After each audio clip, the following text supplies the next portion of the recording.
Quando ouvi aquelas palavras saindo da boca do pastor Geraldo, senti meu mundo desabar. Não venha mais aqui, Marlúcia. Você não é mais bem-vinda nesta igreja. 23 anos de dedicação, de limpeza, de arrumação, de cuidado com aquele templo, como se fosse minha própria casa. E tudo acabou em um segundo, por causa de uma mentira que manchou meu nome de um jeito que até hoje, aos 59 anos, ainda dói quando lembro. Mas essa história precisa ser contada, porque o que aconteceu comigo pode estar acontecendo com você agora, e você nem percebe. Então me escuta até o final, porque essa verdade precisa sair da minha garganta depois de tantos anos engolindo o choro. Antes de começar, queria agradecer do fundo do meu coração a cada um de vocês que está me acompanhando. Deixa seu like aí embaixo se puder, se inscreve no canal e ativa o sininho para não perder as próximas histórias. E me conta nos comentários de onde você está assistindo. Pode ser de São Paulo, do Rio Grande do Sul, da Bahia, de qualquer cantinho desse Brasil. Adoro saber que minha voz está chegando longe, que não estou falando sozinha aqui. Meu nome é Marlúcia, tenho 59 anos e nasci em 1965 numa cidadezinha do interior de Minas Gerais chamada Três Pontas. Era uma cidade pequena naquela época, dessas onde todo mundo conhece todo mundo, onde as notícias correm mais rápido que vento em dia de tempestade, onde sua reputação é tudo que você tem e se você perde ela, perde tudo junto. As ruas eram de terra batida. Tinha mais galinha solta que carro circulando, e o comércio inteiro cabia em 2 quadras. A padaria do seu Onofre, o mercadinho da dona Cacilda, a farmácia do doutor Aristides, a loja de tecidos da dona Serafina. Era um mundo simples, onde as portas das casas ficavam abertas o dia inteiro, onde as crianças brincavam na rua até escurecer, onde todo mundo sabia exatamente o que todo mundo estava fazendo a qualquer hora do dia. Cresci vendo minha mãe Palmira acordar todo santo domingo às 5 da manhã para ir para a igreja batista do outro lado da cidade. Ela levantava no escuro, acendia o lampião porque a gente não tinha luz elétrica naquela parte da cidade ainda, esquentava a água no fogão a lenha para fazer café, penteava o cabelo comprido que já tinha alguns fios brancos começando a aparecer, e saía com a Bíblia velha embaixo do braço e aquele sorriso no rosto que eu nunca conseguia entender direito. Como uma mulher que vivia do jeito que a gente vivia, sem dinheiro, sem conforto, com 8 filhos para criar e um marido que bebia mais do que devia, conseguia sorrir daquele jeito. Como ela tinha tanta fé mesmo quando tudo ao redor parecia estar desmoronando. Ela dizia que a igreja era nosso refúgio, nosso porto seguro, o único lugar onde a gente podia encontrar paz de verdade, onde as dificuldades da vida ficavam do lado de fora, pelo menos por algumas horas. Meu pai Osvaldo era um homem de poucas palavras e muitos demônios internos. Trabalhava de sol a sol na lavoura de café do Coronel Expedito. Voltava para casa com as costas doendo, as mãos calejadas, o corpo cansado de uma forma que ia muito além do físico. Nos dias de semana, ele mal falava, comia o que minha mãe colocava na mesa, dava uns conselhos duros para os meninos e ia dormir cedo para acordar de madrugada no dia seguinte. Mas nos finais de semana era diferente. O dinheiro do pagamento queimava no bolso dele até ele encontrar o boteco do Casimiro, e lá ficava até gastar tudo em pinga e jogo de baralho. Voltava tarde da noite cambaleando, às vezes com a camisa rasgada de briga, às vezes com o olho roxo, sempre com aquele cheiro azedo de cachaça que impregnava a casa inteira. Minha mãe nunca reclamava na frente dele, mas eu via ela chorando baixinho no quarto, contando as moedas que tinha escondido no pote de barro para ver se dava para comprar arroz e feijão até o próximo pagamento. Eu tinha 8 irmãos, 5 homens e 3 mulheres. Eu era a terceira na ordem. Vinha depois da Iracema e do Florêncio, e antes da Undina, do Urbano, da Cleonice, do Ladislau e do Basílio. Morávamos numa casa de 3 cômodos que meu pai tinha construído com as próprias mãos ao longo de vários anos. Chão de terra batida que minha mãe varria 3 vezes por dia, mas que nunca ficava limpo de verdade. Paredes de taipa que deixavam o vento frio entrar no inverno, telhado de telha velha que pingava em 10 lugares diferentes quando chovia forte. Não tinha banheiro dentro de casa, a gente usava uma casinha lá no fundo do quintal, e para tomar banho era balde e caneca no tanque, com água que a gente buscava no poço que ficava a 2 quadras de distância. A Iracema, minha irmã mais velha, tinha que fazer 3 viagens todo dia, carregando lata d'água na cabeça, e as costas dela ficaram tortas por causa disso. Até hoje, ela tem problema de coluna por causa daqueles anos todos carregando peso. A gente dividia tudo porque não tinha escolha. Roupa, sapato, prato, colher, cobertor, tudo era de todos. Eu usava o vestido que a Iracema tinha usado antes e que antes tinha sido da filha da dona Belmira que tinha dado para minha mãe, e quando eu crescia, passava para Undina. E assim ia. Sapato a gente só usava para ir na escola e na igreja. No resto do tempo, andava descalço para não gastar a sola. Dormíamos todos amontoados, meninas num quarto, meninos no outro, e no inverno a gente se espremia mais ainda para se aquecer, porque cobertor era artigo de luxo que a gente não tinha. Mas tinha amor, sabe? Tinha aquela união que hoje em dia parece que sumiu do mundo. A Iracema cuidava dos pequenos como se fosse mãe deles. O Florencio trabalhava desde os 10 anos ajudando meu pai na lavoura para trazer mais um trocado para casa. Eu ajudava minha mãe com a lavagem de roupa que ela fazia para fora, para conseguir uns cobres extras. Minha mãe lavava roupa para 4 famílias da cidade. A família do prefeito Nicanor, a do dono da farmácia, a da professora Margarida e a do pastor da igreja dela. Ela acordava às 4 da manhã, acendia o fogo embaixo do tacho grande de ferro onde fervia a roupa branca e passava o dia inteiro esfregando, torcendo, passando. As mãos dela eram cheias de calos, rachadas, ásperas como lixa, mas ela nunca reclamava. Dizia que era trabalho honesto, que Deus abençoava quem trabalhava com dignidade, que um dia as coisas iam melhorar. Eu ficava lá, ajudando ela, pendurando roupa no varal, dobrando as peças que secavam, e às vezes ela cantava hinos baixinho enquanto trabalhava. E aquela voz dela meio rouca, mas cheia de sentimento, me acalmava mesmo quando o estômago estava roncando de fome. Eu comecei a ir para a escola com 7 anos, mas não consegui estudar muito porque tinha que ajudar em casa. Fiz até a 4ª série e tive que parar. Minha mãe precisava de ajuda com os pequenos, com a casa, com a lavação de roupa, e não tinha como conciliar tudo.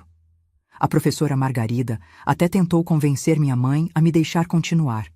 Disse que eu era boa aluna, que tinha jeito para aprender, mas minha mãe explicou que precisava de mim, que a sobrevivência da família dependia de cada um fazer sua parte. Fiquei triste na época, sonhava em estudar mais, em aprender coisas novas, mas aceitei porque era assim que a vida era. A gente não podia escolher muito, tinha que aceitar as circunstâncias e fazer o melhor com o que tinha. Foi aos 13 anos que comecei a frequentar a Igreja Assembleia de Deus sozinha. Minha mãe ia para a Igreja Batista, que ficava do outro lado da cidade. Tinha que andar quase 1 hora para chegar lá, mas a Assembleia era logo ali pertinho de casa. Dava para ir andando em 5 minutos. Eu me encantei logo no primeiro culto que fui. Aqueles hinos cantados com tanta emoção que as pessoas fechavam os olhos e levantavam as mãos para o céu, as palmas que faziam o salão inteiro vibrar, os aleluias que explodiam de dentro do peito de cada pessoa ali, aquela sensação de que Deus estava presente de verdade, de que Ele estava ali no meio daquela gente simples e sofrida como a gente. Era diferente da igreja da minha mãe, que era mais comportada, mais contida, onde todo mundo ficava sentadinho quieto ouvindo o pastor. Na assembleia, as pessoas se expressavam, choravam, gritavam, caíam no choro quando sentiam a presença do Espírito Santo, e aquilo mexia comigo de uma forma que eu não conseguia explicar. O pastor na época era o irmão Camilo, um homem que já devia ter uns 60 e poucos anos, cabelos completamente brancos, corpo magro e curvado, de quem tinha trabalhado pesado a vida inteira, mas com olhos que brilhavam de uma forma que eu nunca tinha visto em ninguém. Ele tinha uma voz firme, mas gentil. Sabia exatamente quando ser duro e quando ser suave, quando confrontar e quando consolar. Tratava todo mundo com o mesmo carinho, o mesmo respeito.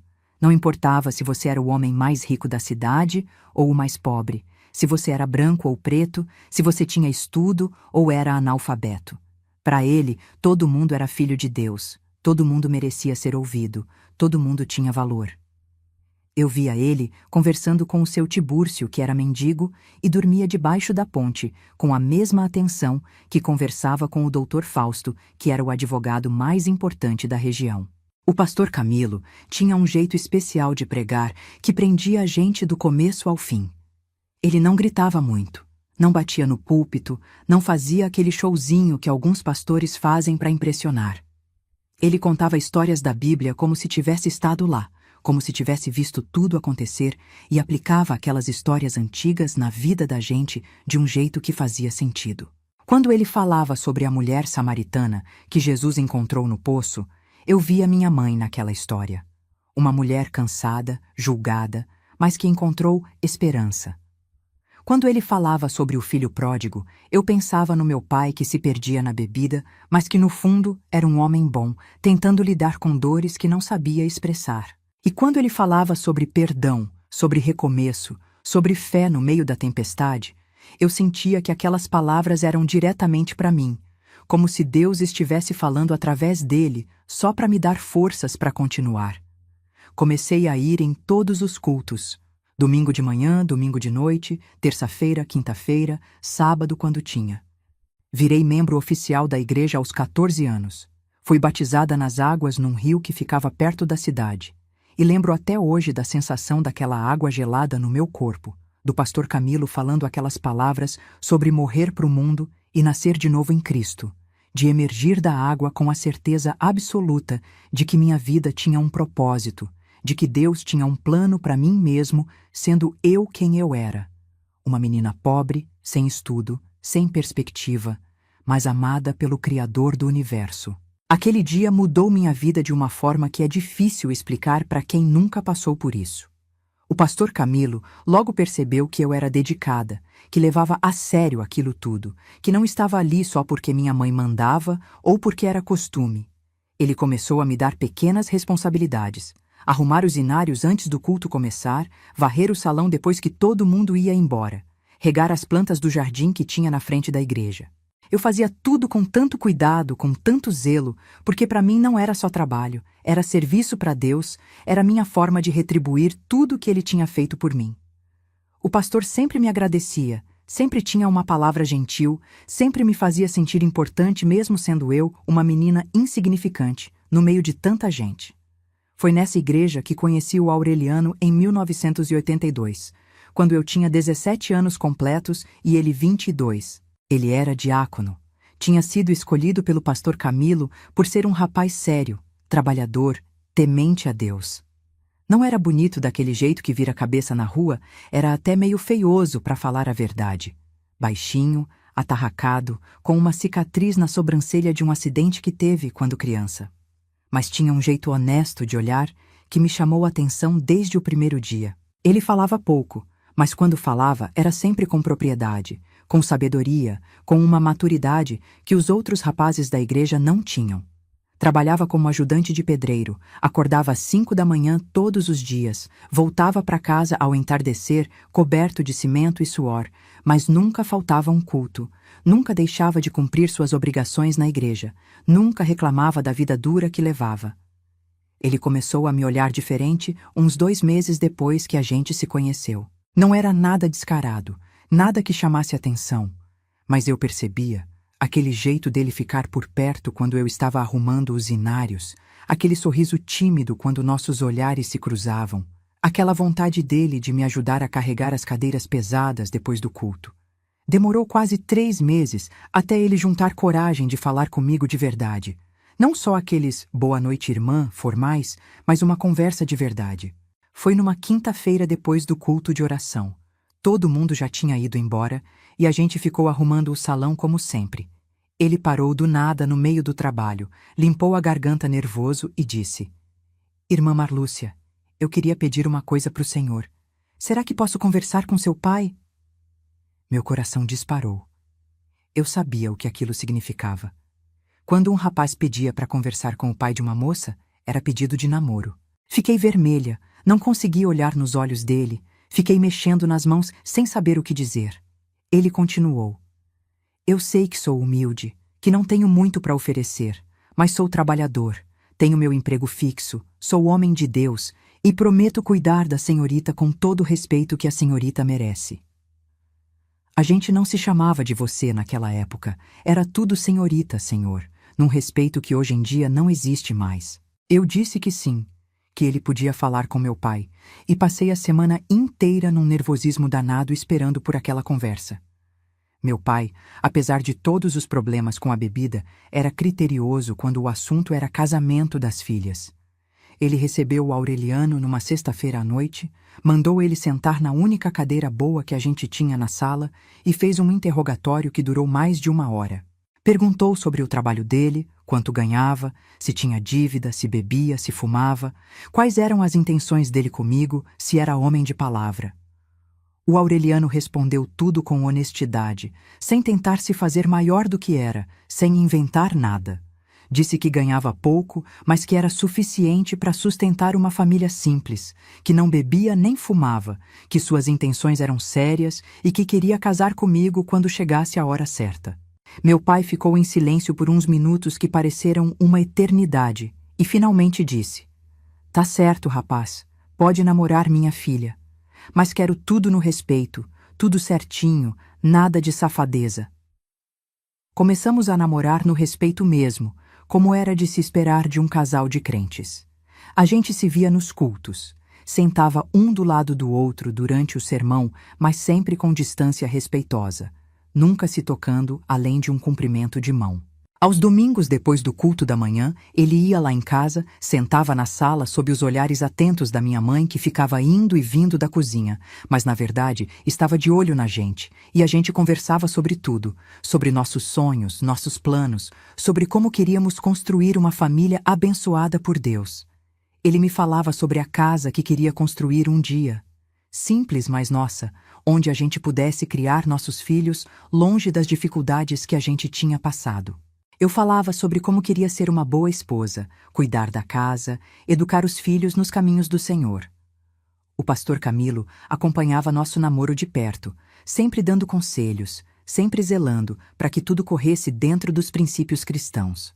Ele conversava com a gente separadamente às vezes, me perguntava se o Aureliano me tratava bem, se eu estava feliz, se tinha alguma preocupação. Perguntava para o Aureliano se ele estava conseguindo se manter puro, se estava resistindo às tentações da carne, se estava firme no propósito de esperar até o casamento. Era um cuidado genuíno, não aquela fiscalização controladora que alguns pastores fazem. Ele queria mesmo ver a gente bem, queria que a gente construísse um relacionamento sólido, baseado em Deus. Namoramos 3 anos completos, sob os olhares atentos da congregação inteira. Todo mundo conhecia a gente, todo mundo torcia por nós. Todo mundo esperava ansioso pelo dia do nosso casamento. E finalmente, em 1985, quando eu tinha 20 anos e ele 25, nos casamos numa cerimônia simples, mas linda na nossa igreja. Eu usei um vestido branco que a irmã Noêmia tinha emprestado, que ela mesma tinha usado no casamento dela, e que era um pouco grande em mim, então a gente teve que fazer uns ajustes às pressas. O Aureliano usava um terno emprestado do irmão Juvenal, que era mais ou menos do tamanho dele. Não tinha dinheiro para flores chiques, então as irmãs da igreja colheram flores dos quintais delas e fizeram os arranjos. Não tinha buffet, cada família levou um prato e a gente fez uma mesa comunitária no salão da igreja mesmo. Não tinha fotógrafo profissional, o seu Moacir, que tinha uma câmera, tirou umas fotos que ficaram meio tremidas, mas que eu guardo até hoje com tanto carinho. O pastor Camilo fez a cerimônia com aquela voz firme dele, falando sobre o propósito do casamento, sobre fidelidade, sobre companheirismo, sobre construir uma vida juntos baseada na fé. Quando chegou a hora dos votos, eu estava tremendo tanto que mal conseguia repetir as palavras, as lágrimas descendo pelo meu rosto e borrando a maquiagem simples que a Iracema tinha feito em mim. O Aureliano também estava emocionado, a voz embargada, os olhos brilhando. E quando o pastor disse, "Pode beijar a noiva", foi nosso primeiro beijo, ali na frente de todo mundo, um beijo casto e rápido, porque a gente não sabia direito como fazer, mas que significava o começo oficial da nossa vida juntos. A festa foi até tarde da noite, com todo mundo cantando, dançando aquelas danças comportadas que a gente permitia na igreja, comendo, rindo, nos abençoando. Ganhamos alguns presentes modestos, Panelas velhas que as irmãs não usavam mais, toalhas, alguns pratos, coisas básicas, mas que significavam tudo porque vinham do coração daquelas pessoas. E no final da noite fomos para nossa primeira casa, 2 cômodos alugados numa viela perto do centro, com uma cama de casal que o Aureliano tinha comprado parcelado em 10 vezes, um fogão a lenha, uma mesinha pequena e 2 cadeiras. Era tudo o que a gente tinha, mas era nosso. E isso valia mais que qualquer mansão. Os primeiros meses de casamento foram de adaptação. Descobrir como conviver com outra pessoa, como dividir o espaço, como lidar com os defeitos e manias um do outro. O Aureliano tinha o costume de acordar muito cedo e fazer barulho na cozinha sem perceber, me acordava sem querer. Eu tinha mania de organização, queria tudo sempre no lugar certo, e isso às vezes irritava ele, que era mais relaxado com essas coisas. Mas a gente conversava, ajustava, aprendia. Ele me ensinava sobre paciência, eu ensinava ele sobre ordem. E aos poucos fomos encontrando nosso ritmo, nossa forma de ser um casal. Eu continuava fazendo faxina em casas de família para ajudar nas despesas. Acordava cedo, deixava o almoço do Aureliano pronto antes dele sair para o trabalho e ia limpar as casas das madames da cidade. Voltava no fim da tarde cansada, com as costas doendo, mas sempre encontrava forças para fazer a janta, lavar a roupa, cuidar da casa. O dinheiro era curto. Tinha mês que a gente comia arroz e ovo a semana inteira porque não dava para mais nada, mas nunca faltou o essencial. E a gente tinha fé que Deus ia prover, que as coisas iam melhorar com o tempo. A igreja continuava sendo o centro da nossa vida. Todo domingo, terça e quinta, lá estávamos nós, sentados no mesmo banco da terceira fileira que tinha virado nosso lugar fixo. O Aureliano continuava como diácono, agora com mais responsabilidades porque era casado. Eu comecei a participar do grupo de mulheres que se reunia às quartas-feiras para estudar a Bíblia, fazer trabalhos manuais, conversar sobre a vida. Eram mulheres simples como eu, casadas, lutadoras, que encontravam naquelas reuniões um momento de desabafo, de comunhão, de fortalecimento mútuo. A irmã Dalva, que tinha 6 filhos e um marido doente. A irmã Terezinha, que tinha perdido 2 bebês e lutava contra a tristeza. A irmã Olívia, que era viúva e criava os netos sozinha, cada uma com sua história, sua dor, sua fé. Foi em 1988, 3 anos depois de casada, que descobri que estava grávida. Faltou minha menstruação e no começo achei que era só atraso por causa do estresse, mas quando passou 2 meses fui na parteira Dona Hermínia, que confirmou. Tinha um bebê crescendo dentro de mim. A alegria foi tão grande que eu corri para a casa do Aureliano, no meio do expediente dele só para contar. Ele estava no andaime ajudando a levantar uma parede, e quando me viu chegar com aquele sorriso no rosto, já entendeu. Desceu correndo, me abraçou tão forte que quase me quebrou, e ali mesmo, na frente de todo mundo, gritou: "Vou ser pai! Minha mulher tá grávida!"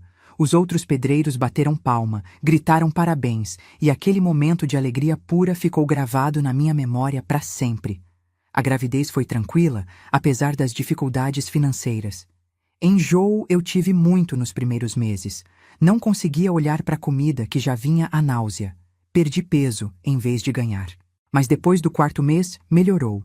A barriga começou a crescer, comecei a sentir o bebê mexer. As irmãs da igreja fizeram um chá de bebê para mim.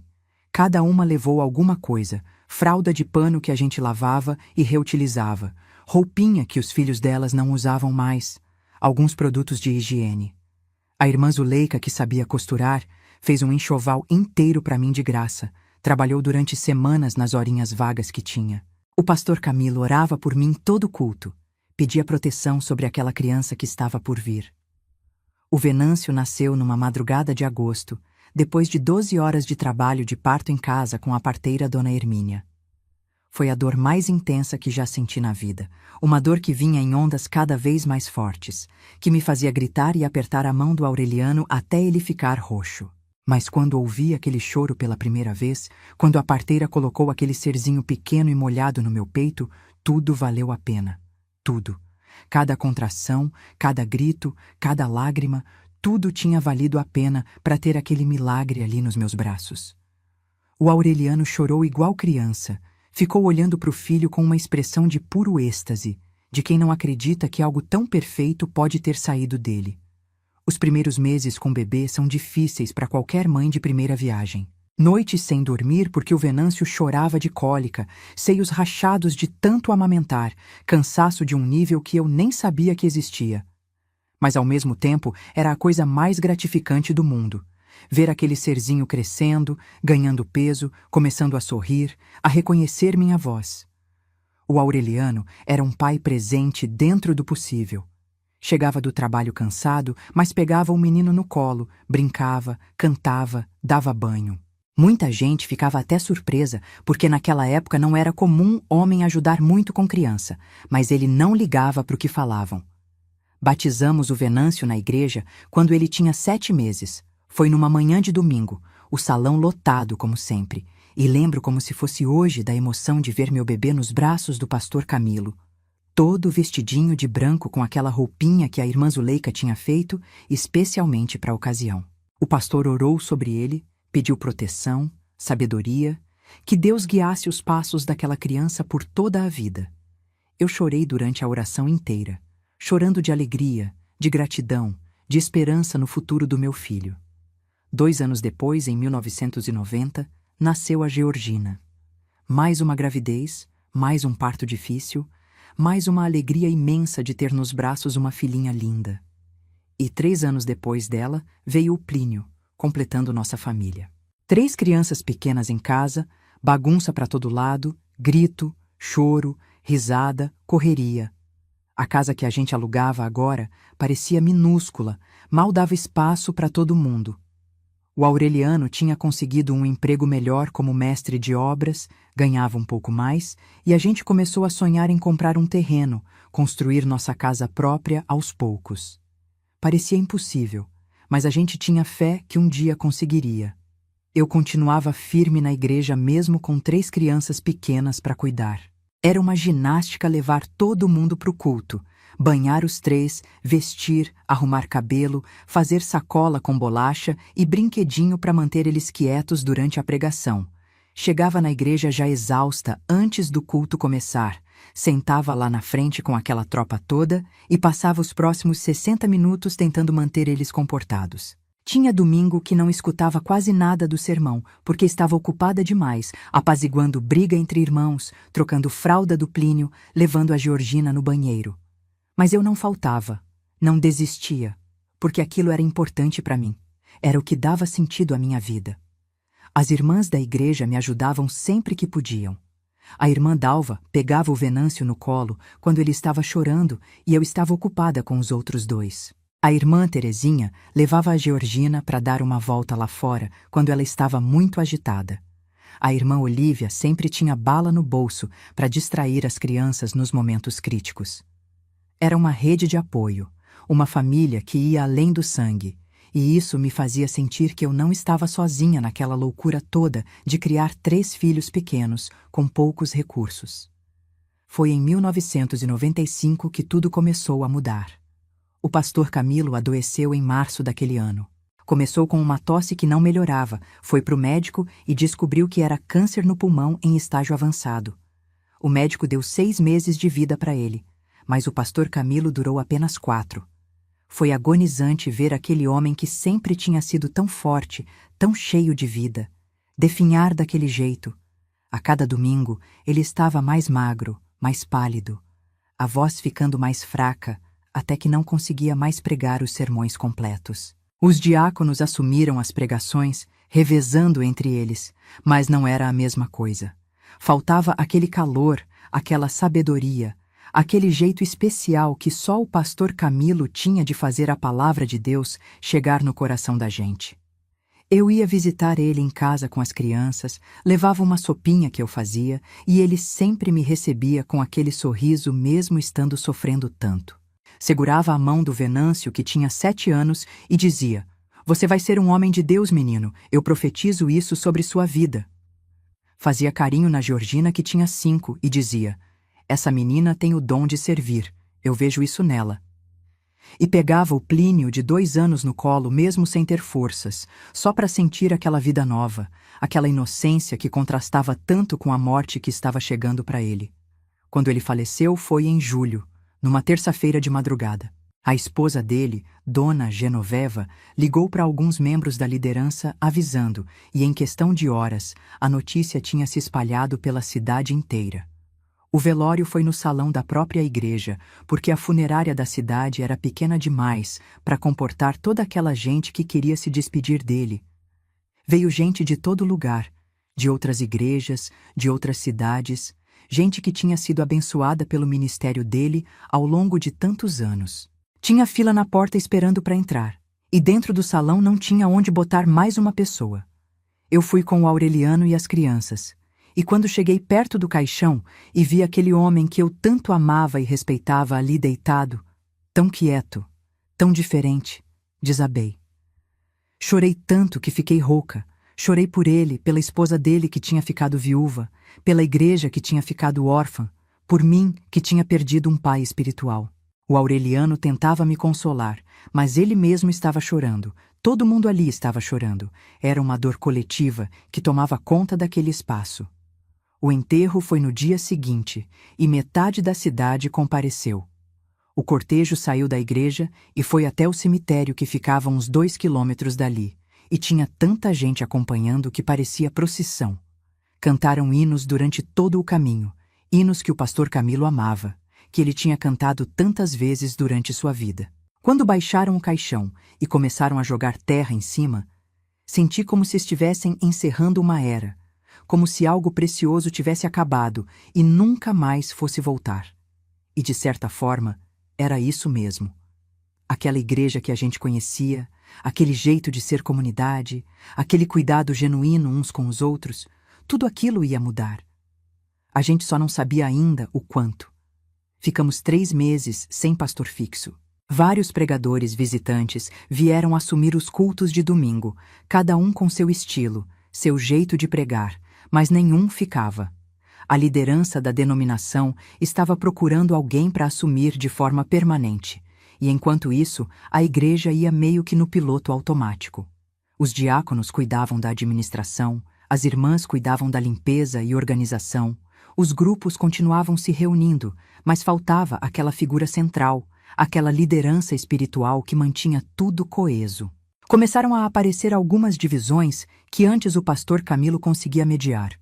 Uns queriam mudar o estilo de louvor, outros queriam manter do jeito antigo, uns achavam que a igreja precisava crescer mais e ser mais agressiva na evangelização, outros preferiam manter aquele jeito mais intimista.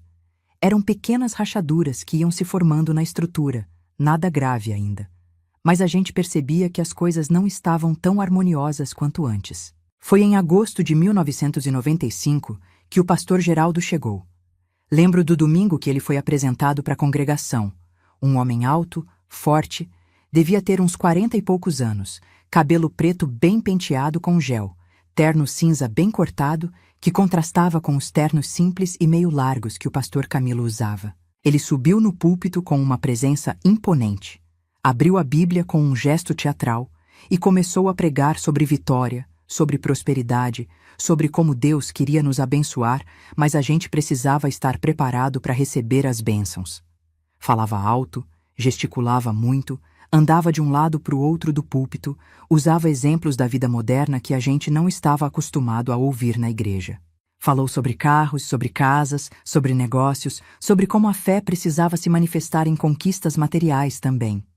Algumas pessoas amaram, principalmente os mais jovens que acharam aquilo tudo renovador, moderno, diferente.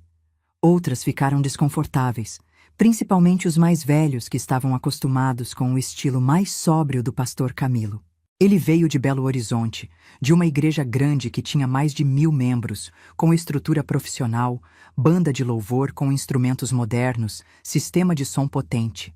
Ele contava isso com um certo orgulho, deixando claro que tinha experiência com igrejas maiores e mais organizadas que a nossa. Trouxe a família com ele. A esposa Eunice, que era uma mulher alta, magra, sempre muito bem vestida com roupas que claramente não eram compradas nas lojinhas da nossa cidade, e 2 filhos adolescentes, o Urbano de 15 anos e a Marlene de 13. A família inteira tinha aquele ar de superioridade sutil, como se tivessem descido de categoria ao virem para uma cidade pequena como a nossa. A irmã Eunice mal sorria. Cumprimentava as pessoas com educação, mas sem calor, sem aquele abraço apertado e genuíno que a dona Genoveva, esposa do falecido pastor Camilo, sempre dava em todo o mundo. Nas primeiras semanas, ele observou muito, fez poucas mudanças, foi conhecendo as pessoas, entendendo como a igreja funcionava. Conversou com cada diácono individualmente, perguntou sobre as finanças, sobre os grupos, sobre os membros mais ativos. O Aureliano teve uma conversa de quase 2 horas com ele num sábado de tarde. Voltou para casa dizendo que o pastor parecia muito capacitado, muito preparado, que tinha boas ideias para fazer a igreja crescer. Eu ainda estava receosa, ainda comparava tudo com o pastor Camilo, ainda sentia falta daquele jeito paternal e acolhedor. Mas tentei dar uma chance, tentei não julgar antes da hora, tentei acreditar que Deus tinha enviado aquele homem para nos liderar nessa nova fase. A primeira mudança grande veio no 2º mês. Ele estabeleceu o Conselho de Diáconos Oficial, com reuniões mensais, atas, regimentos, tudo muito organizado e formal. O Aureliano foi escolhido para fazer parte, junto com outros 6 homens da igreja. Criou também o Conselho Fiscal para cuidar do dinheiro, porque, segundo ele, a igreja precisava ter transparência financeira, prestação de contas, tudo registrado direitinho. Começou a divulgar quanto entrava de dízimo e oferta todo mês, quanto era gasto com conta de luz, água, manutenção. Algumas pessoas gostaram dessa transparência, acharam que era modernidade, profissionalismo. Outras acharam estranho ficar expondo números daquele jeito, o pastor Camilo nunca tinha feito isso e a igreja sempre tinha funcionado bem. Depois veio a mudança no louvor. Ele trouxe um jovem de Belo Horizonte que era músico profissional, o Djalma, para ser o ministro de louvor da igreja. Instalaram uma bateria, compraram guitarra, baixo, teclado, microfone sem fio, caixas de som potentes. Os hinos antigos do inário foram sendo gradualmente substituídos por músicas novas, animadas, com refrão repetitivo que a galera cantava batendo palma e pulando. Os jovens amavam. A igreja começou a lotar mais nos cultos, porque muita gente nova estava vindo. Mas os mais velhos reclamavam que aquilo parecia show, que estava muito barulhento, que não conseguiam sentir a presença de Deus no meio daquela agitação toda. Eu ficava no meio termo. Achava algumas músicas bonitas, mas confesso que sentia falta daqueles hinos antigos que tinham melodias profundas e letras que faziam a gente refletir. O pastor Geraldo também mudou o horário dos cultos. Antes era domingo às 9 da manhã e 7 da noite, terça e quinta às 7 da noite. Ele estabeleceu que domingo seria só à noite às 7, para pegar o pessoal que trabalhava e não podia vir de manhã. Terça continuou no mesmo horário, mas quinta virou culto de libertação, focado em expulsar demônios, quebrar maldições, coisas assim. Eu nunca tinha visto esse tipo de culto antes. As pessoas caíam no chão, gritavam, choravam, diziam que estavam sendo libertas de espíritos malignos. Era intenso, era assustador às vezes, mas o pastor dizia que era necessário, que tinha muita gente oprimida precisando de libertação espiritual. Ele começou também a pregar muito sobre dízimo e ofertas. Todo culto tinha pelo menos 15, 20 minutos dedicados a falar sobre contribuição financeira. Ele dizia que Deus mandava dar o dízimo, que quem não dizimava estava roubando de Deus, que as bênçãos financeiras só viriam para quem fosse fiel nas ofertas. Criou campanhas especiais. Campanha do Tijolo, onde cada família deveria contribuir com tanto para a construção do novo templo que ele queria fazer. Campanha da Arca, onde as pessoas colocavam ofertas extras em determinados meses para projetos específicos. Tinha gente que vivia apertada financeiramente, mas que se esforçava para dar aquelas ofertas porque tinha medo de ficar sem a bênção de Deus. Eu e o Aureliano demos o que podíamos, mas era pouco comparado com o que outras famílias davam. E às vezes eu sentia que éramos meio olhados de lado por isso. Com uns 6 meses de pastorado dele, ele começou a estabelecer regras mais rígidas sobre comportamento. Criou um código de conduta por escrito que todos os membros tinham que assinar, sobre como se vestir na igreja, sobre quais lugares podia frequentar, sobre quais tipos de música podia ouvir, sobre como deveria ser o namoro entre jovens da igreja, sobretudo. As mulheres não podiam usar calça comprida nem na semana, só saía ou vestido. Não podia usar maquiagem chamativa, brinco grande, decote. Os homens tinham que manter o cabelo curto, sem barba grande, sempre de calça social e camisa nos cultos. Não podia frequentar cinema, mesmo que fosse filme gospel. Não podia ouvir música secular, mesmo que fosse música tranquila. O namoro tinha que ter autorização prévia do pastor. Tinha reuniões de aconselhamento mensais, horários definidos para visita. Era tudo muito controlado, muito vigiado, muito diferente do jeito livre, mas responsável que o pastor Camilo conduzia as coisas. Eu aceitei tudo sem questionar muito, porque achava que ele sabia melhor que eu, que era o pastor, que tinha estudado, que Deus tinha colocado ele naquela posição de autoridade. Mudei meu guarda-roupa todinho, doei as poucas calças que eu tinha, passei a usar só vestido e saía mesmo para fazer faxina nas casas das madames. Parei de usar o batonzinho que eu gostava de passar aos domingos. Cortei relação com algumas amigas que não eram da igreja porque o pastor dizia que amizades do mundo contaminavam a fé. Fui me moldando, me adaptando, me encaixando naquele novo jeito de ser crente que ele estava estabelecendo. Foi nessa época, por volta de 1996, que comecei a me oferecer mais para servir na igreja. A gente não tinha muito dinheiro para dar grandes ofertas. O Aureliano ganhava razoável como mestre de obras, mas com 3 filhos pequenos, o dinheiro nunca sobrava. Então pensei que podia contribuir com meu trabalho, com meu tempo, com minhas mãos. Já ajudava com a limpeza da igreja esporadicamente, mas quis fazer algo mais regular, mais comprometido.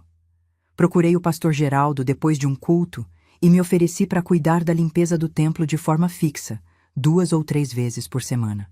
Ele olhou para mim com aqueles olhos penetrantes dele. Ficou alguns segundos em silêncio, como se estivesse avaliando se eu era digna daquela responsabilidade, e finalmente disse: "Está bem, irmã Marlúcia. Preciso de alguém dedicado, de confiança, que cuide da casa de Deus como se fosse sua própria casa. Você parece ser esse tipo de pessoa. Pode começar na terça-feira que vem." Comecei indo às terças e quintas de manhã, das 8 ao meio-dia. Chegava com meus panos, minha vassoura, meu balde, e limpava aquele templo todinho com todo zelo. Lavava o chão do salão, que era grande, uns 200 metros quadrados, passando pano úmido em cada cantinho. Limpava os bancos um por um, tirando o pó, passando cera de vez em quando. Organizava os inários novos que tinham comprado. Ajeitava as bíblias que ficavam espalhadas. Limpava os banheiros que ficavam nos fundos, esfregando o vaso, a pia, o chão, deixando tudo brilhando. Tirava o pó dos ventiladores, limpava as janelas por dentro e por fora, varria a calçada, regava as plantas do jardim que tinham na entrada. Fazia tudo com amor, com dedicação, cantando hinos baixinho enquanto trabalhava, sentindo que estava servindo a Deus através daquele trabalho manual. O pastor Geraldo sempre chegava lá pelo meio-dia, quando eu já estava terminando. Ele tinha um escritório dentro da igreja, onde ficava estudando, preparando sermões, atendendo pessoas. No começo ele mal falava comigo além de um "bom dia, irmã" e um "obrigado pelo trabalho". Mas com o tempo, começou a puxar conversa, perguntar como estava minha família, se eu estava precisando de alguma coisa. Eu respondia sempre com respeito, sempre chamando ele de pastor, sempre mantendo aquela distância apropriada entre ovelha e líder espiritual. Ele me pedia às vezes para fazer coisas extras. Lavar as toalhas do altar que ficavam sujas de pó, passar as camisas que ele usava para pregar, porque a irmã Eunice estava muito ocupada com os filhos e com os trabalhos da igreja. Preparar um café quando tinha reunião de liderança. Eu aceitava tudo sem questionar porque achava que era meu papel como serva, como alguém que tinha se oferecido voluntariamente para trabalhar na casa de Deus. Não via problema nenhum em lavar roupa do pastor. Afinal, eu lavava roupa para as madames da cidade e ganhava por isso. Fazer de graça para o meu líder espiritual era no mínimo um privilégio. Não via problema em preparar café, em organizar a sala de reuniões, em ficar além do horário quando ele pedia. Era tudo para a glória de Deus, tudo para a edificação da igreja, tudo porque eu amava aquele lugar e queria ver as coisas funcionando bem. O Aureliano começou a estranhar. Chegava em casa no almoço esperando que eu estivesse lá, mas muitas vezes eu ainda estava na igreja terminando alguma coisa que o pastor tinha pedido. Ele reclamava que a comida estava fria, que a casa estava meio bagunçada porque eu estava dedicando tempo demais para a igreja e tempo de menos para minha própria família. Eu rebatia dizendo que ele deveria ter orgulho de ter uma esposa tão dedicada à obra, que muitos homens gostariam de ter esposas assim. Ele ficava meio emburrado, mas não insistia muito, até porque ele mesmo era diácono e passava tempo na igreja também, então não podia reclamar muito. As crianças também começaram a sentir minha ausência. O Venâncio, que já estava com 8 anos, reclamava que eu não brincava mais com ele como antes, que eu vivia cansada, que só pensava em igreja. A Georgina chorava quando eu saía de manhã cedo, queria que eu ficasse com ela.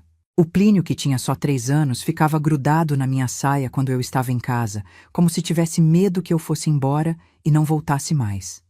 Minha mãe, que morava perto e passava em casa de vez em quando, me alertou. Marlúcia, toma cuidado para não negligenciar tua família por causa de igreja. Deus quer que você seja esposa e mãe primeiro, depois serva da igreja. Mas eu não ouvia. Achava que ela estava sendo antiquada, que não entendia a importância do trabalho que eu estava fazendo. Os meses foram passando e minhas responsabilidades na igreja foram aumentando. O pastor Geraldo começou a me pedir para ir também aos sábados, porque a igreja estava recebendo muitos visitantes e precisava estar sempre impecável. Comecei a ir 4 vezes por semana, sacrificando meu único dia de folga, que era o sábado, quando eu fazia as compras da semana, levava as crianças no parque, tinha aquele tempo em família que é tão importante. Mas eu reorganizei minha rotina. Fazia as compras de noite depois do culto de quinta, as crianças iam junto comigo mesmo com sono, e o parque ficou para segundo plano porque, afinal, tinha coisas mais importantes que lazer. Tinha a obra de Deus que precisava ser feita. A irmã Eunice começou a me passar tarefas também. Ela era fria, distante, mas me tratava com educação nessa época. Me pedia para lavar cortina, para limpar os vidros da frente da igreja que ficavam embaçados, para organizar a despensa onde guardavam os materiais de limpeza. Sempre em tom de ordem, nunca de pedido. Marlúcia, hoje você limpa a sala de reuniões também. Marlúcia, esses banheiros estão com cheiro, usa mais desinfetante. Marlúcia, passou pano no corredor que está com marca de pé. Nunca um obrigado. Nunca um reconhecimento do trabalho bem feito, nunca um sorriso genuíno. Mas eu engolia meu orgulho e continuava, porque achava que ela tinha todo o direito de ser exigente. Afinal, era a primeira dama da igreja, a esposa do pastor, alguém que estava acima de mim na hierarquia espiritual. Em 1998, o pastor Geraldo lançou a campanha de construção do novo templo. O atual estava ficando pequeno, com tanta gente nova chegando. E ele tinha o sonho de construir uma igreja grande, moderna, com capacidade para pelo menos 500 pessoas. Comprou um terreno enorme na avenida principal da cidade e começou a campanha de arrecadação. Cada família deveria se comprometer com uma quantia mensal durante 3 anos para viabilizar a obra. Tinha gente comprometendo valores altíssimos, vendendo coisas, fazendo dívida para contribuir.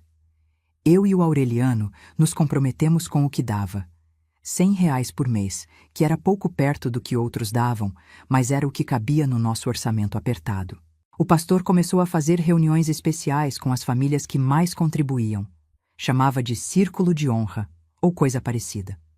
Eram jantares na casa dele, encontros onde ele compartilhava visões e planos que, segundo ele, eram confidenciais, só para quem estava realmente comprometido com o crescimento da igreja. Eu e o Aureliano nunca fomos convidados para essas reuniões. Nossa contribuição era pequena demais para nos dar acesso àquele círculo seleto. Mas eu não ligava tanto. Achava que cada um contribuía conforme podia e Deus via o coração, não o valor. O que me incomodava um pouco era o jeito como essas famílias do círculo de honra começaram a ser tratadas diferente. Sentar nas primeiras fileiras que ficavam reservadas para eles, ter prioridade na fala durante as reuniões administrativas, serem chamados para o palco nos cultos especiais para receberem reconhecimento público. Parecia que tinha virado uma igreja de 2 classes. os que tinham dinheiro e os que não tinham, e o respeito era proporcional ao tamanho da contribuição. Mas eu tentava não pensar muito nisso, tentava focar no meu trabalho de limpeza, que era a minha forma de servir. E foi nessa época, por volta de 1999, que as coisas começaram a ficar estranhas de um jeito que eu não conseguia nomear direito. O pastor Geraldo começou a ficar mais tempo na igreja quando eu estava lá trabalhando. Antes ele chegava sempre perto do meio-dia, quando eu já estava quase saindo. Mas agora ele chegava às 10, às vezes às 9, e ficava lá no escritório dele com a porta entreaberta. De vez em quando ele saía, ia até onde eu estava limpando, puxava conversa sobre coisas aleatórias, como estava o tempo, se eu tinha visto o jogo na televisão, comentários sobre política. Eu achava estranho porque o pastor Camilo nunca tinha feito isso. Ele mantinha uma distância profissional, mas pensei que talvez fosse só o jeito diferente de cada um, que o pastor Geraldo era mais jovem e mais informal. Ele começou a fazer elogios que me deixavam desconfortável. Dizia que eu era muito dedicada, que ele nunca tinha visto alguém limpar tão bem, que eu era um exemplo de serva fiel. No começo, achei que era só reconhecimento pelo trabalho. E confesso que me sentia bem, porque nunca recebia reconhecimento da irmã Eunice. Mas os elogios foram ficando mais pessoais. Que eu era muito bonita para minha idade, que o Aureliano era um homem de sorte, que eu tinha um sorriso lindo. Isso me deixava sem saber como reagir. Eu agradecia meio sem graça e voltava para o trabalho, mas ficava aquele clima esquisito no ar. Contei para o Aureliano uma vez, meio de brincadeira, que o pastor tinha elogiado meu sorriso, e ele ficou sério, franzindo a testa, mas não disse nada, só ficou meio pensativo. Em outubro daquele ano, o pastor me pediu para começar a limpar a casa pastoral também. Disse que a irmã Eunice estava sobrecarregada com os trabalhos da igreja, com os adolescentes que eram problemáticos e que precisava de ajuda com a casa. Ofereceu-me pagar um valor simbólico, R$ 50 por semana, o que para mim era dinheiro bom, considerando que era só mais um dia de trabalho. Aceitei sem pensar muito, achando que era uma oportunidade de ajudar e ainda ganhar um extra. A casa pastoral ficava ao lado da igreja. Era uma casa grande de 3 quartos que a denominação tinha comprado para o pastor morar. Comecei a ir às sextas-feiras de manhã, limpava a casa inteira. Sala, cozinha, banheiros, quartos. A irmã Eunice geralmente saía logo cedo, ia fazer visitas ou resolver coisas da igreja, e me deixava sozinha lá trabalhando. O pastor Geraldo também ficava em casa nas sextas, porque, segundo ele, era o dia que ele separava para estudo e oração. Ele ficava no escritório dele, que era um dos quartos convertido, com a porta fechada a maior parte do tempo. Mas de vez em quando saía, ia na cozinha tomar água e sempre parava para conversar comigo. As conversas foram ficando mais longas, mais íntimas, de uma forma sutil. Ele perguntava sobre meu casamento, se eu era feliz, se o Aureliano me tratava bem, se a gente tinha uma boa vida conjugal. Eu respondia de forma vaga, sem entrar em detalhes, porque achava aquelas perguntas invasivas demais, mas ao mesmo tempo não queria ser rude com ele porque era meu pastor, minha autoridade espiritual. Ele falava da vida dele também, que o casamento dele era difícil, que a irmã Eunice era muito focada nos filhos e deixava ele de lado, que ele se sentia sozinho às vezes mesmo estando rodeado de tanta gente. Teve um dia que ele sentou na mesa da cozinha enquanto eu lavava a louça e ficou me observando trabalhar. Disse que eu tinha mãos bonitas, delicadas, que era admirável como eu cuidava de tudo com tanto capricho. Senti um arrepio na espinha, daqueles que a gente sente quando algo não está certo, quando o instinto está gritando para a gente se afastar. Mas eu ignorei aquele sentimento porque achava que estava sendo paranoica, que era só gentileza dele, que eu estava interpretando errado.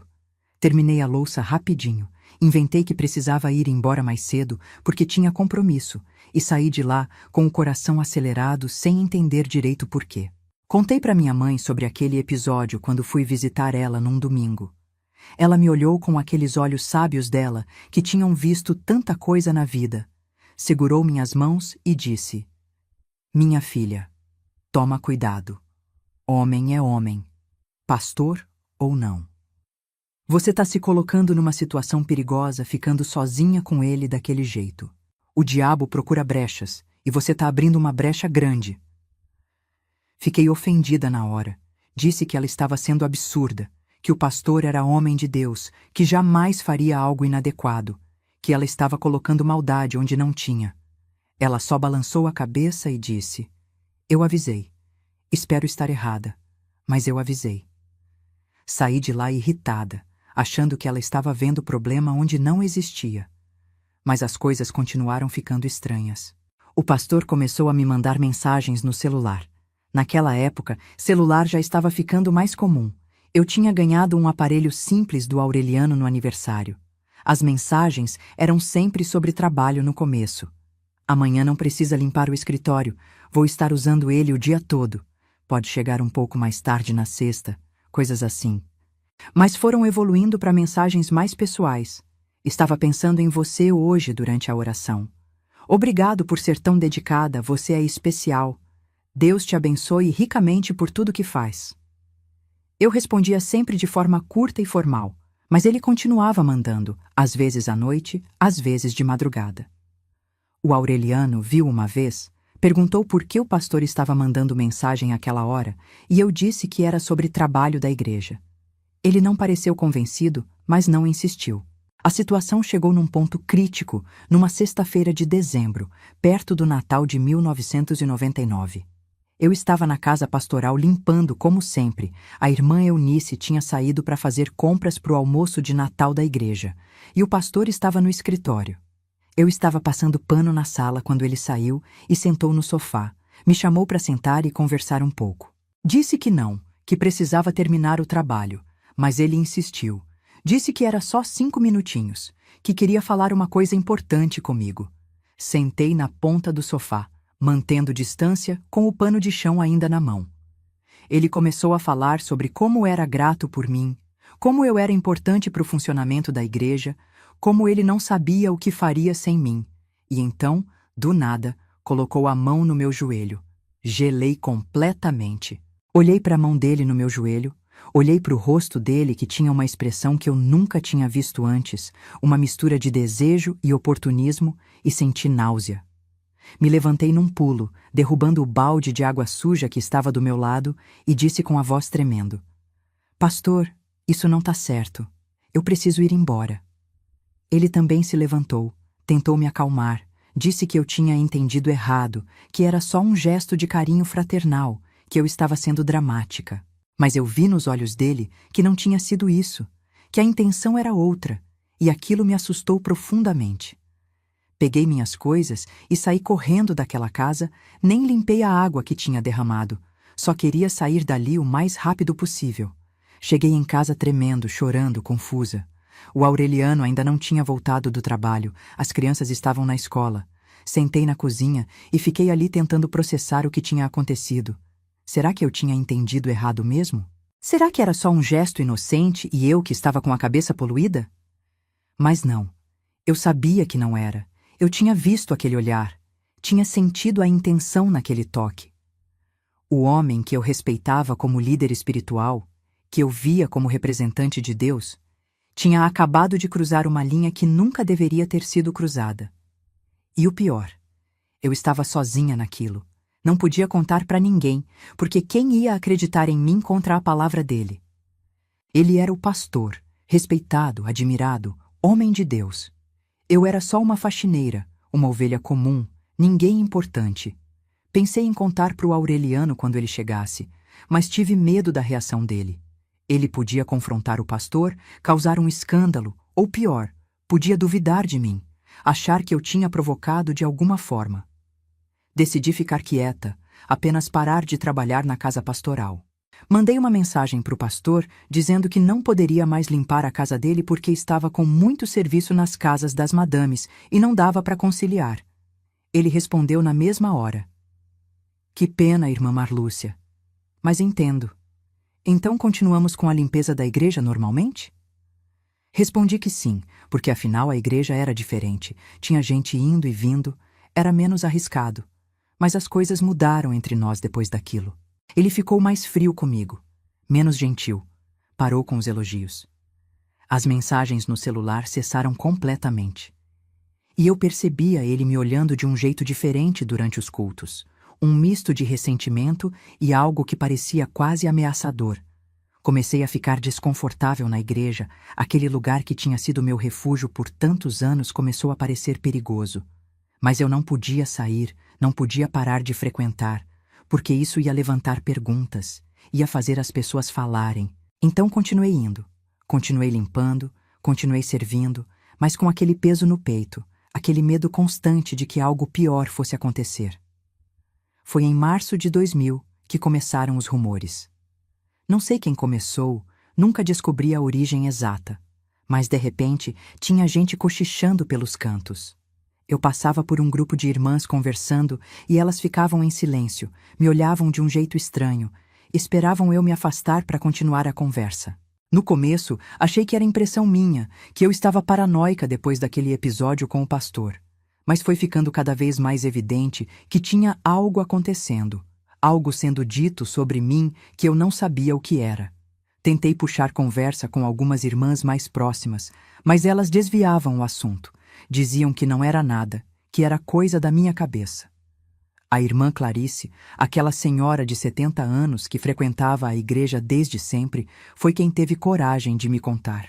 Ela me chamou num canto depois do culto de domingo, olhou para os lados para ter certeza de que ninguém estava ouvindo, segurou minhas mãos nas dela que eram enrugadas e tremiam levemente, e disse com a voz baixa: Marlúcia, minha filha, eu preciso te contar uma coisa. Não queria ser eu a mensageira dessa desgraça, mas você precisa saber. Estão falando de você e do pastor Geraldo. Estão dizendo que vocês têm um caso, que você fica sozinha com ele na igreja, que tem algo acontecendo que não devia. Eu não acredito nisso. Conheço você desde que era menina, sei do seu caráter, mas preciso te avisar porque a coisa está se espalhando rápido e feio. Senti o mundo girar. Minhas pernas ficaram bambas, minha visão ficou embaçada, meu estômago revirou. Um caso? Eu e o pastor? Como alguém podia pensar uma coisa dessas? Eu que tinha rejeitado a investida dele, eu que tinha saído correndo daquela casa, eu que estava com medo dele há meses, e agora estavam espalhando que eu era a culpada, que eu estava tendo um caso com ele? As lágrimas desceram queimando meu rosto, minha respiração ficou curta. Comecei a tremer. A irmã Clarice me abraçou, tentou me acalmar, mas não tinha jeito. Era uma acusação tão absurda, tão injusta, tão destrutiva que eu não conseguia processar.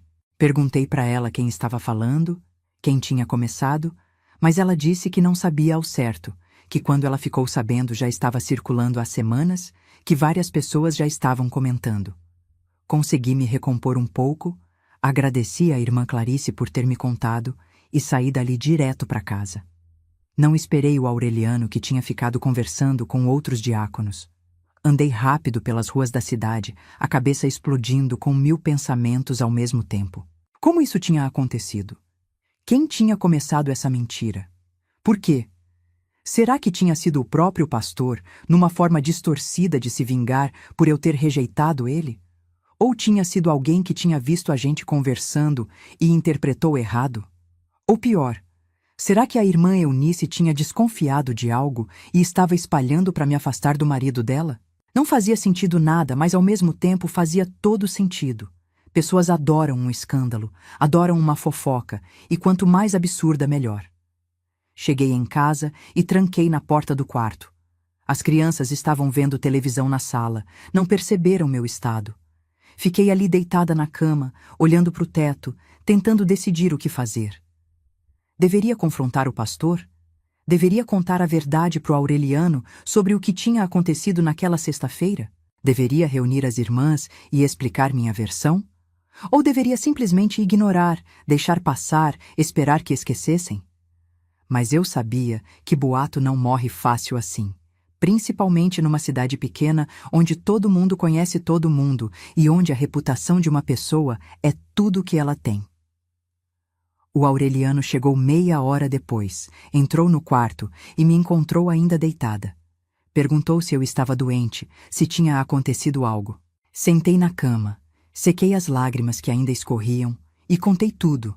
sobre os rumores que estavam circulando, sobre como as pessoas estavam falando de mim e do pastor.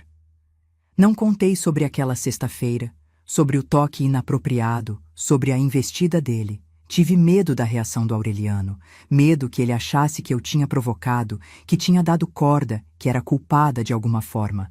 Então contei só sobre os boatos, sobre como as pessoas estavam me difamando sem razão nenhuma.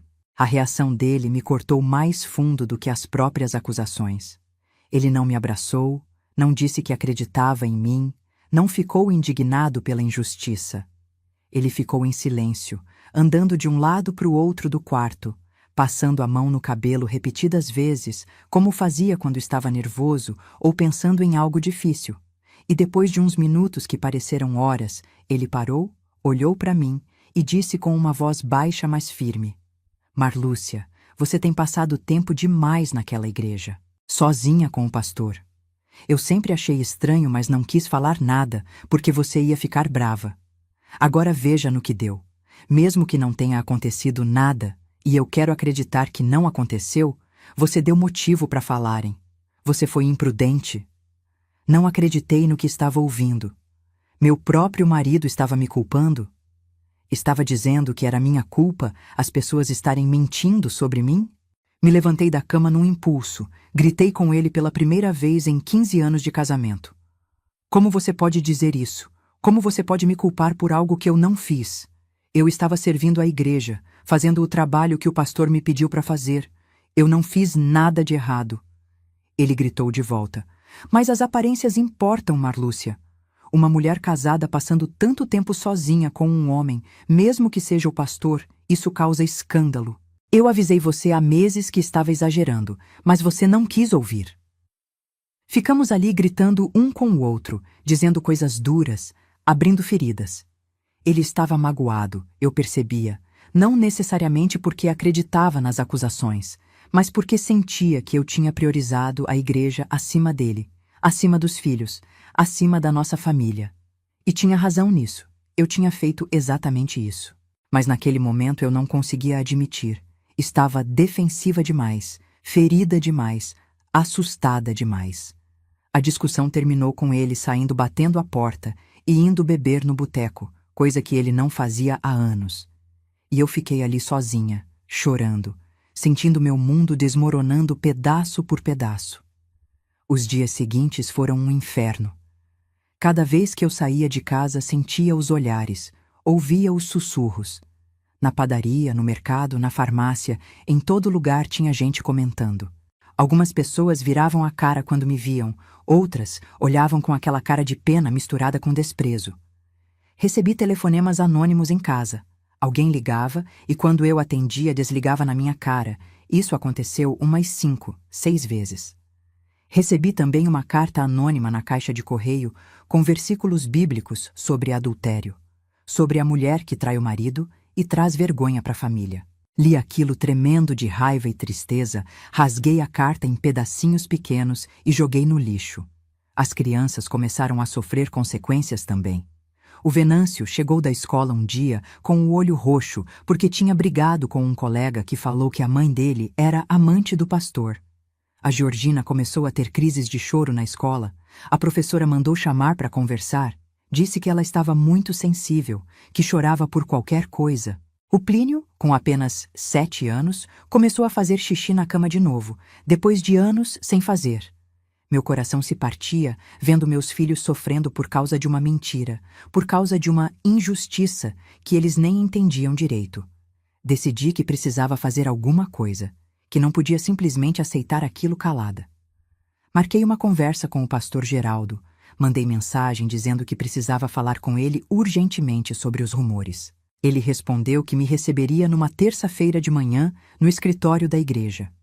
Cheguei no horário marcado com o coração acelerado, as mãos suando, ensaiando mentalmente o que ia dizer.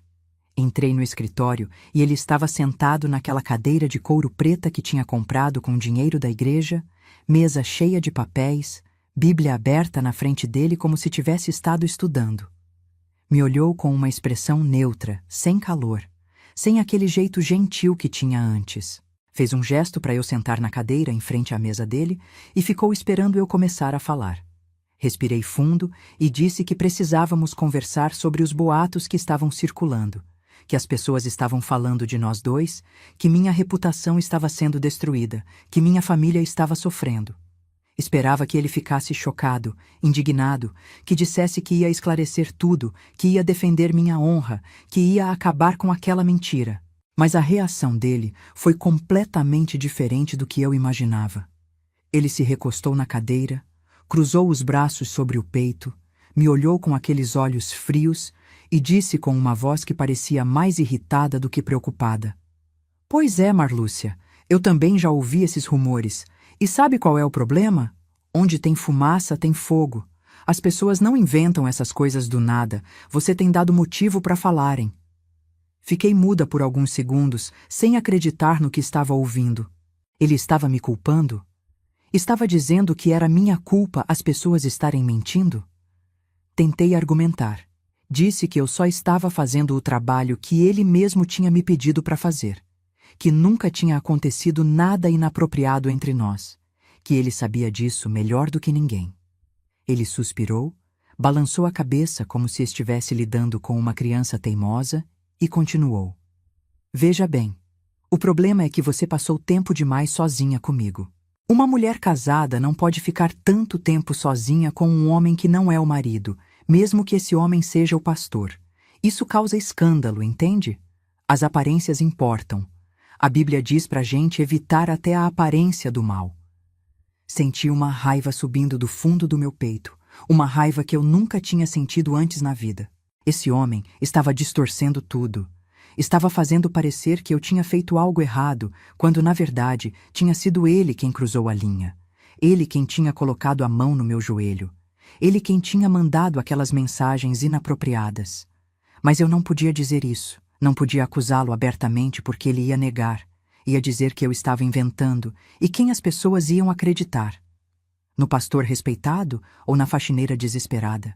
Engoli aquela raiva com dificuldade e perguntei o que ele achava que eu devia fazer, se ele ia esclarecer a situação com a igreja, se ia dizer que nada tinha acontecido. Ele ficou em silêncio por um tempo longo, mexendo em uns papéis na mesa, evitando meu olhar. E finalmente disse: "Olha, Marlúcia, a situação está complicada. Minha esposa está muito incomodada com esses boatos. Os diáconos estão me questionando. A igreja está falando. Eu acho que o melhor é você dar um tempo, sabe? Parar de vir limpar a igreja, deixar a poeira baixar. Com o tempo, as pessoas esquecem e tudo volta ao normal." Não acreditei no que estava ouvindo. Ele estava me afastando? Depois de 6 anos de dedicação, de trabalho árduo, de sacrifício da minha família, do meu tempo, da minha vida inteira? Perguntei com a voz tremendo se ele não ia defender minha honra, se não ia dizer para a igreja que eu era inocente, que nada tinha acontecido entre nós. Ele desviou o olhar, olhou pela janela do escritório para a rua lá fora e respondeu sem me encarar: "Eu não posso sair defendendo você assim tão abertamente, Marlúcia. Isso só ia alimentar mais ainda os rumores. As pessoas iam pensar que tem algo mesmo, que eu estou tentando encobrir. O melhor é deixar quieto, deixar o tempo resolver. Você entende, né? Às vezes, a gente tem que fazer sacrifícios pelo bem maior da igreja." Fiquei olhando para ele, sem conseguir falar, sentindo uma mistura de choque, tristeza e revolta que me deixava paralisada. Esse homem que eu tinha respeitado como autoridade espiritual, que eu tinha servido com tanta dedicação, estava me jogando para os lobos para salvar a própria pele. Estava me sacrificando para proteger sua reputação, sua posição, seu ministério. Me levantei daquela cadeira com as pernas bambas, segurei na beira da mesa para não cair e disse com uma voz que mal reconheci como minha: "Então é isso? Depois de tudo que eu fiz por essa igreja, depois de todos os anos de serviço, o senhor simplesmente me descarta como se eu fosse lixo? Não vai me defender, não vai esclarecer nada, só vai deixar meu nome ser arrastado na lama?" Ele finalmente me olhou nos olhos e o que eu vi ali foi frieza, cálculo, interesse próprio. Nenhum traço daquele pastor gentil e carismático que pregava do púlpito todo domingo. Ele disse: "Estou pensando no que é melhor para a igreja, Marlúcia. Às vezes, um tem que se sacrificar pelo bem de muitos. Jesus fez isso, não fez? Se sacrificou pelos outros.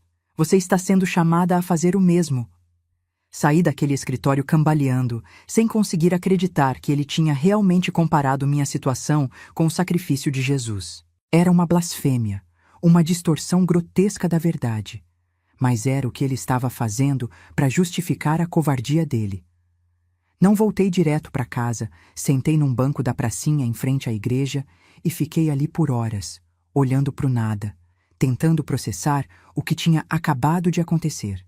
As pessoas passavam. Algumas me olhavam com curiosidade, outras desviavam o olhar rapidamente. Eu estava me tornando um espetáculo, uma fofoca ambulante, e não tinha nada que eu pudesse fazer para mudar isso. Quando finalmente voltei para casa, já era tarde da tarde. O Aureliano tinha chegado do trabalho e estava preocupado. Perguntou onde eu tinha ficado o dia inteiro.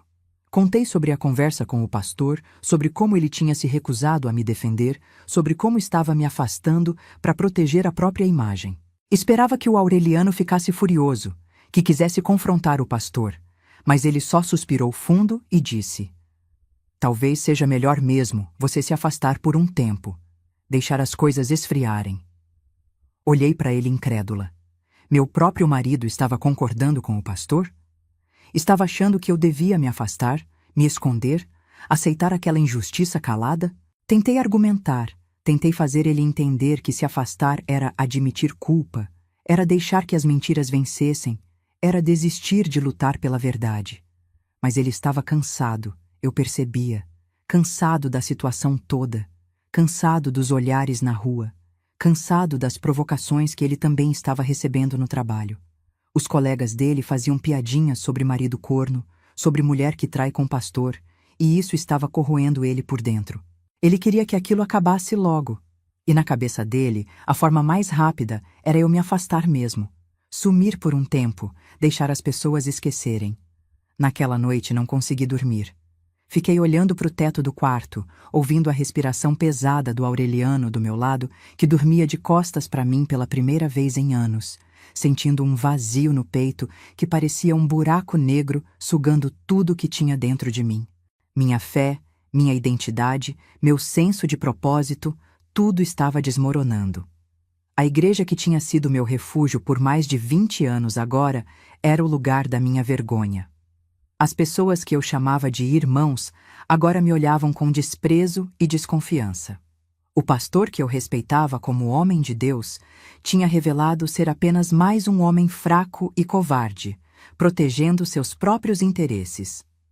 No domingo seguinte, não fui ao culto pela primeira vez em mais de 2 décadas. Disse para o Aureliano que não me sentia bem, que estava com dor de cabeça, mas a verdade era que não tinha coragem de enfrentar aquelas pessoas, aqueles olhares, aquele julgamento silencioso.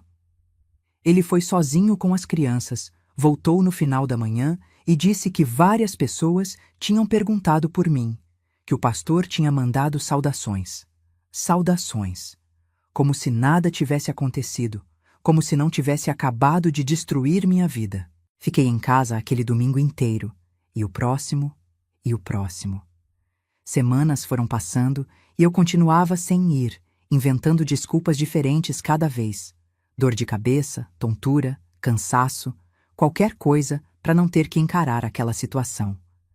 Minha mãe Palmira, que já estava com mais de 70 anos nessa época, veio me visitar numa tarde. Ela tinha ouvido os rumores, todo mundo na cidade já sabia, e veio conversar comigo. Sentou na minha cozinha, preparou um café como fazia quando eu era criança e me olhou com aqueles olhos cheios de compaixão e sabedoria. Não me julgou, não me repreendeu por ter ignorado os avisos dela meses atrás. Só segurou minhas mãos e disse: "Minha filha, eu sei que você não fez nada errado. Uma mãe conhece sua filha. Mas você precisa entender uma coisa. Igreja é feita de gente, e gente erra. Gente julga, gente fofoca, gente machuca. Sua fé não pode estar baseada em instituição, em pastor, em aprovação de outras pessoas.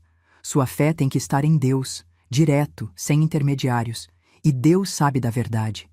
Ele sempre soube. E isso tem que bastar para você." Chorei nos braços da minha mãe, como não chorava desde criança. Um choro profundo que vinha de um lugar que eu nem sabia que existia dentro de mim. Ela me embalou, cantou hinos baixinho, aqueles mesmos hinos que ela cantava quando eu era pequena e tinha pesadelo. E pela primeira vez em semanas, senti um pequeno alívio, uma pequena esperança de que talvez, só talvez, eu conseguisse sobreviver àquilo. Minha mãe ficou comigo o resto do dia, ajudou com a casa, com as crianças, e quando foi embora no final da tarde, me fez prometer que eu não ia desistir, que ia continuar lutando, que não ia deixar que aquelas pessoas me destruíssem. Tentei voltar à rotina normal, cuidar da casa, fazer as faxinas nas casas das madames, cuidar dos filhos. Mas tudo parecia mais difícil, mais pesado, sem cor. Acordava de manhã, sem vontade de levantar da cama, tinha que me forçar a fazer as coisas mais básicas. Desenvolvi insônia, ficava acordada até altas horas da madrugada com a cabeça girando, repassando tudo o que tinha acontecido, tentando entender onde eu tinha errado, o que eu podia ter feito diferente. Perdi o apetite, a comida não tinha gosto, tinha que me forçar a comer alguma coisa porque sabia que precisava manter as forças. Meu cabelo começou a cair em quantidade alarmante. Encontrava tufos no travesseiro toda manhã, no ralo do chuveiro, na escova. O Aureliano tentava ser compreensivo, mas eu sentia a distância crescendo entre nós. Ele estava magoado, confuso, não sabia como me ajudar. Nossas conversas ficaram superficiais, mecânicas, sobre as contas a pagar, sobre problemas das crianças na escola, sobre o que fazer no jantar. Paramos de conversar sobre nós, sobre nossos sentimentos, sobre o que estava acontecendo. E à noite, na cama, ficávamos cada um para o seu lado, sem se tocar, como dois estranhos que dividem o mesmo espaço por conveniência. A intimidade que a gente tinha construído ao longo de 15 anos de casamento estava se esvaindo, e eu não sabia como recuperar. Foi a irmã Clarice que me ligou 2 semanas depois daquela conversa no escritório do pastor. Disse que tinha algo importante para me contar. Perguntou se podia passar na minha casa. Quando ela chegou, vinha com uma expressão grave no rosto enrugado. Sentou na sala, aceitou o café que ofereci e, depois de alguns minutos de conversa sobre amenidades, foi direto ao ponto. Marlúcia, a situação piorou. O pastor chamou uma reunião com a liderança da igreja ontem à noite. Estava lá meu genro, que é diácono, ele me contou tudo. O pastor disse que você estava causando divisão na igreja, que sua presença estava trazendo escândalo, que seria melhor você procurar outra congregação para frequentar. Eles votaram, minha filha. Votaram para te afastar oficialmente da igreja. Senti como se tivesse levado um soco no estômago. Votaram? Fizeram uma votação sobre mim como se eu fosse um problema a ser resolvido, um obstáculo a ser removido? E nem me chamaram para me defender, para dar minha versão, para pelo menos me olhar nos olhos antes de me condenarem? A irmã Clarice continuou com lágrimas nos olhos. Eu sinto muito, minha filha. Meu genro disse que votou contra, que alguns outros também votaram contra, mas a maioria concordou com o pastor. Disseram que era pelo bem da igreja, para preservar a paz, para evitar mais escândalo. Perguntei com a voz embargada se o pastor tinha defendido alguma coisa, se tinha pelo menos tentado esclarecer a verdade. Ela balançou a cabeça negativamente. Ele disse que tinha tentado conversar com você, que você não quis se afastar voluntariamente, então eles precisavam tomar uma decisão administrativa. Então era assim. Eu estava sendo expulsa da igreja que frequentava há mais de 20 anos, onde tinha sido batizada, onde tinha casado, onde tinha batizado meus 3 filhos. Tudo baseado em mentiras, em boatos, em acusações que ninguém tinha se dado ao trabalho de investigar de verdade. E o pior, o homem que tinha causado toda aquela situação com sua investida inapropriada, agora estava me expulsando para proteger a própria reputação. Era tão injusto, tão cruel, tão absurdo, que eu não conseguia processar. A irmã Clarice segurou minhas mãos, chorou comigo. Me disse que ela e algumas outras irmãs sabiam da verdade, que não acreditavam naquelas mentiras. Mas o que adiantava? Elas eram minoria, e suas vozes não tinham poder contra a decisão do pastor e da liderança. Quando o Aureliano chegou do trabalho e contei sobre a votação, sobre a expulsão oficial, ele ficou em silêncio por muito tempo. Finalmente disse: "Talvez seja melhor assim. A gente procura outra igreja, começa de novo em outro lugar, deixa tudo isso para trás." Mas eu não queria começar de novo em outro lugar. Não queria ser expulsa do meu lar espiritual por causa de mentiras. Queria justiça, queria que a verdade viesse à tona, queria que aquelas pessoas reconhecessem o erro que estavam cometendo. Mas ao mesmo tempo, sabia que era uma batalha perdida, que quanto mais eu lutasse, mais ia me machucar, que talvez realmente fosse melhor aceitar a derrota e seguir em frente. Naquela noite, pela primeira vez em décadas, questionei minha fé de uma forma profunda e assustadora. Deitada na cama no escuro, olhando para o teto, perguntei a Deus onde ele estava quando tudo aquilo estava acontecendo. Por que ele tinha permitido que eu fosse difamada daquele jeito? Por que não tinha defendido minha honra? Por que deixou que um homem mau se escondesse atrás do título de pastor enquanto destruía a vida de pessoas inocentes? As perguntas ecoavam na minha cabeça sem resposta, e pela primeira vez na vida, senti aquele vazio que as pessoas chamam de crise de fé. Não era que eu deixei de acreditar em Deus completamente, mas eu tinha perdido a certeza de que Ele estava do meu lado, de que tinha um plano, de que tudo ia dar certo no final. Recebi uma ligação da irmã Eunice na manhã seguinte. Não era dela quem eu esperava ouvir, mas lá estava sua voz fria e formal no telefone. "Marlúcia, o pastor Geraldo me pediu que te ligasse para avisar que você não precisa mais vir limpar a igreja.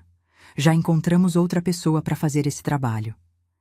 E seria melhor se você não frequentasse os cultos por um tempo também, até que essa situação toda se resolva. É pelo bem de todos, você entende? Sua presença aqui está causando divisão, desconforto. O pastor acha melhor você buscar outra congregação, começar de novo em outro lugar onde ninguém conhece sua história."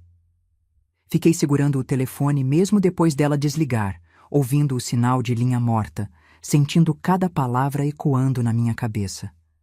Minha presença estava causando divisão. Eu era o problema. Eu tinha que ir embora. Tudo formulado de um jeito que parecia razoável, administrativo, como se fosse uma decisão difícil, mas necessária, que eles estavam tomando pelo bem maior. Mas a verdade era que estavam me expulsando para encobrir o pecado do pastor, para manter a ilusão de que aquela era uma igreja santa e irrepreensível. Eu era o bode expiatório, o sacrifício conveniente que mantinha toda a estrutura funcionando sem ameaças. Passei os dias seguintes numa espécie de névoa, funcionando no automático, mas sem realmente estar presente. Levantava, fazia café, arrumava as crianças para a escola, ia fazer as faxinas nas casas das madames, voltava, fazia janta, colocava as crianças para dormir. Mas era como se eu estivesse assistindo minha própria vida de fora, como se não fosse realmente eu fazendo aquelas coisas. O Venâncio percebeu que tinha algo muito errado. Ele já estava com 12 anos e era esperto, entendia mais do que eu gostaria. Ele me perguntou um dia por que a gente não ia mais na igreja, se tinha acontecido alguma coisa. Tentei explicar de um jeito que não fosse traumático para ele. Disse que a gente estava passando por uma situação difícil, que algumas pessoas tinham falado coisas que não eram verdade sobre a mamãe, e que por isso a gente ia ficar um tempo sem frequentar aquela igreja. Ele me olhou com aqueles olhos sérios demais para a idade dele e disse: "Eu sei, mãe. Os meninos na escola ficam falando. Mas eu não acredito. Eu conheço você." Aquelas palavras simples do meu filho me quebraram e, ao mesmo tempo, me deram força. Pelo menos alguém acreditava em mim. Pelo menos meu filho mais velho sabia quem eu era de verdade. Abracei ele forte, chorei no ombro dele, que já estava quase da minha altura, e agradeci por ter um filho tão compreensivo. Ele me abraçou de volta e ficamos ali os dois, mãe e filho, segurando um ao outro no meio daquela tempestade que tinha virado nossa vida. A Georgina e o Plínio eram mais novos, não entendiam direito o que estava acontecendo, só sabiam que a mamãe estava triste e que não íamos mais na igreja. Tentei manter a normalidade para eles, brincar quando dava, ler histórias antes de dormir, fazer as coisas que uma mãe faz, mas percebia que eles sentiam a tensão no ar, a tristeza que permeava a casa toda.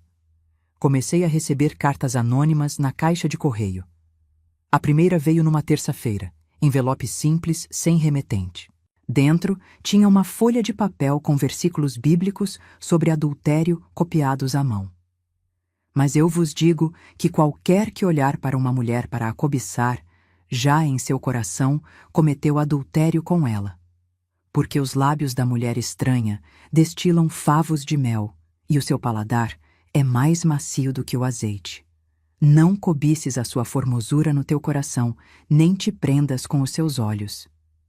Li aquilo, tremendo de raiva e tristeza, como se cada palavra fosse uma facada. Alguém tinha dedicado tempo para copiar aqueles versículos, colocar no envelope, vir até minha casa e deixar na caixa de correio. Alguém me odiava tanto assim a ponto de fazer isso. Mais cartas vieram nas semanas seguintes. Algumas com versículos, outras com mensagens mais diretas, escritas em letras garrafais. Mulher adúltera, vai embora desta cidade. Você é uma vergonha. Eu queimava todas sem mostrar para o Aureliano, porque não queria preocupá-lo mais ainda, mas cada uma delas deixava uma marca, ia corroendo minha paz de espírito aos poucos. Teve uma noite que acordei com barulho lá fora, olhei pela janela e vi alguém correndo, e quando fui verificar de manhã cedo, tinha uma palavra pintada no muro da minha casa: amante. Tinta vermelha escorrida, letras tortas e grandes para todo mundo ver. O Aureliano viu quando saiu para o trabalho, voltou vermelho de raiva, pegou tinta branca e cobriu aquilo tudo antes das crianças saírem para a escola. Mas os vizinhos já tinham visto, a cidade inteira já sabia. Comecei a ter ataques de pânico. O primeiro aconteceu no supermercado quando fui fazer as compras da semana. Estava no corredor de massas, escolhendo macarrão quando ouvi duas mulheres conversando atrás de mim. E uma delas disse baixinho, mas não baixo o suficiente: é aquela ali, a que ficou com o pastor. Senti o ar faltar de repente, o coração disparou, a visão ficou embaçada, as mãos começaram a tremer tanto que derrubei o pacote de macarrão no chão. Tive que me apoiar na prateleira, respirar fundo várias vezes, contar até 10 como minha mãe tinha me ensinado quando eu era criança e ficava nervosa. Consegui me acalmar um pouco, peguei meu carrinho e saí dali sem terminar as compras, sem olhar para ninguém, só querendo chegar em casa e trancar a porta. Os ataques foram ficando mais frequentes. Aconteciam quando eu via alguém conhecido na rua, quando tocava o telefone e eu não sabia quem era, quando batiam na porta de forma inesperada. Meu corpo entrava em modo de alerta extremo, como se eu estivesse em perigo constante, como se a qualquer momento algo terrível fosse acontecer. Comecei a evitar sair de casa, a não ser quando absolutamente necessário. Pedia para o Aureliano fazer as compras. Inventava desculpas para não ir buscar as crianças na escola. Mandava a Georgina na padaria quando precisava de pão. Estava me tornando uma prisioneira na minha própria casa e sabia que aquilo não era saudável, mas não conseguia controlar. Minha saúde física também começou a deteriorar. Desenvolvi úlcera no estômago de tanto estresse, sentia dores agudas, principalmente de madrugada, acordava com aquela queimação horrível que subia pela garganta. O médico receitou remédio e disse que eu precisava reduzir o estresse, mas como reduzir estresse quando sua vida inteira tinha virado um caos? Emagreci mais de 15 quilos em 2 meses. Minhas roupas ficaram largas, meus ossos começaram a aparecer. As olheiras fundas deixavam meu rosto com aspecto doentio. O cabelo continuava caindo. Tinha momentos que eu passava a mão na cabeça e vinha um tufo inteiro na palma da mão. Olhava no espelho e mal me reconhecia. Aquela mulher magra, pálida, com olhos sem brilho, não parecia nada com a Marlúcia de alguns meses atrás. Foi em maio, quase 3 meses depois de toda aquela situação ter começado, que minha mãe Palmira veio morar comigo por um tempo. Ela viu que eu não estava conseguindo lidar sozinha, que estava afundando cada vez mais, e decidiu que precisava intervir. Arrumou as coisas dela, deixou meu pai sob os cuidados da Iracema, que morava perto, e apareceu na minha porta com uma mala pequena, dizendo que ia ficar o tempo que fosse necessário. E a presença dela foi como um bálsamo, como água fresca num deserto. Ela assumiu a casa, cozinhava, limpava, cuidava das crianças quando elas voltavam da escola. me obrigava a comer mesmo quando eu dizia que não tinha fome, preparava chás calmantes à noite para me ajudar a dormir, sentava comigo durante os ataques de pânico e me fazia respirar devagar até passar.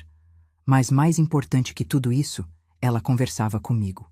Longas conversas na cozinha enquanto preparávamos o jantar, ou na varanda no final da tarde quando as crianças estavam brincando. Ela não julgava, não dava sermão, só ouvia. Ouvia eu desabafar, chorar, gritar minha raiva, expressar minha dor. E quando eu terminava, ela compartilhava sua própria sabedoria, adquirida em mais de 70 anos de vida, de sofrimento, de superação. Ela me contou coisas sobre a vida dela que eu nunca tinha sabido. Sobre as vezes que meu pai tinha levantado a mão para ela quando bebia, sobre como ela tinha pensado em ir embora várias vezes, mas ficou por causa dos filhos, sobre como tinha encontrado força na fé, mesmo quando tudo parecia perdido. E foi numa dessas conversas que ela disse algo que começou a mudar minha perspectiva. Marlúcia, você colocou sua fé nas pessoas erradas, no lugar errado. Você fez da igreja um ídolo, da aprovação do pastor uma necessidade, do pertencimento àquela comunidade sua razão de viver. E quando tudo isso desmoronou, você desmoronou junto. Mas escuta o que eu vou te dizer. Deus nunca te abandonou. Foram as pessoas que abandonaram, a instituição que falhou. Mas Deus continua ali, do mesmo jeito que sempre esteve, esperando você se voltar para Ele de verdade, sem intermediários, sem instituições, só você e Ele. Aquelas palavras penetraram fundo em mim, encontraram aquele lugar machucado lá no fundo da alma e começaram um processo lento de cura. Comecei a orar de novo, coisa que tinha parado de fazer desde que tudo começou. Mas agora orava diferente. Não mais aquelas orações decoradas que tinha aprendido na igreja, mas conversas sinceras e cruas com Deus. Falava da minha raiva, da minha dor, da minha sensação de abandono. Não fingia estar bem. Não tentava usar linguagem espiritual bonita. Só era honesta, completamente honesta, e de alguma forma aquilo foi libertador. E aos poucos, muito devagar, comecei a sentir aquela presença de novo, aquela paz que tinha perdido. Não da forma intensa que sentia nos cultos da igreja, mas de um jeito mais profundo, mais real, mais pessoal. O Aureliano também começou a mudar. Ele tinha continuado frequentando a igreja sozinho com as crianças nas primeiras semanas, mas foi ficando cada vez mais desconfortável com a situação. Me contou que as pessoas perguntavam por mim com aquela falsa preocupação, que o pastor sempre mandava saudações, mas nunca tinha dignidade de vir falar pessoalmente, que ele sentia os olhares e sussurros, e teve um domingo que ele simplesmente decidiu que não ia mais. Chegou em casa depois de levar as crianças na escola e disse: "Chega, não vou mais naquela igreja. Se você não pode estar lá, eu também não quero estar. Vamos procurar outro lugar? Ou vamos ficar sem igreja por um tempo, mas não volto mais naquele lugar que tratou minha esposa daquele jeito." Aquilo significou muito para mim. Significou que ele finalmente tinha escolhido ficar do meu lado completamente, sem reservas, sem dúvidas. Abraçamos um ao outro ali na sala, e pela primeira vez em meses, senti que não estava sozinha, que tinha alguém realmente comigo naquela batalha. Começamos a conversar mais de novo, a reconstruir aquela intimidade que tinha sido danificada. Ele me contou sobre as coisas que tinha ouvido na igreja, sobre como tinha ficado cada vez mais claro para ele que o pastor estava manipulando a situação, sobre como ele via agora que eu tinha sido vítima, não culpada, e pediu desculpas por ter duvidado, por ter me culpado no começo, por não ter me defendido como deveria. Decidimos procurar outra igreja, mas fazer isso com calma, sem pressa. Fomos em algumas Assembleias de Deus em cidades vizinhas, mas eu sentia um aperto no peito toda vez que entrava num templo. As memórias vinham todas de uma vez e era difícil ficar. Experimentamos uma igreja batista, uma presbiteriana, até uma igreja católica num domingo.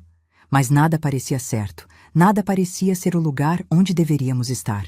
E finalmente aceitamos que talvez não fosse hora de estar em lugar nenhum, que talvez precisássemos de um tempo para sarar antes de nos comprometermos com outra comunidade. Minha mãe ficou comigo por quase 3 meses. Nesse tempo, ela não só cuidou da casa e das crianças, mas também me ajudou a reconstruir minha autoestima, minha identidade fora da igreja.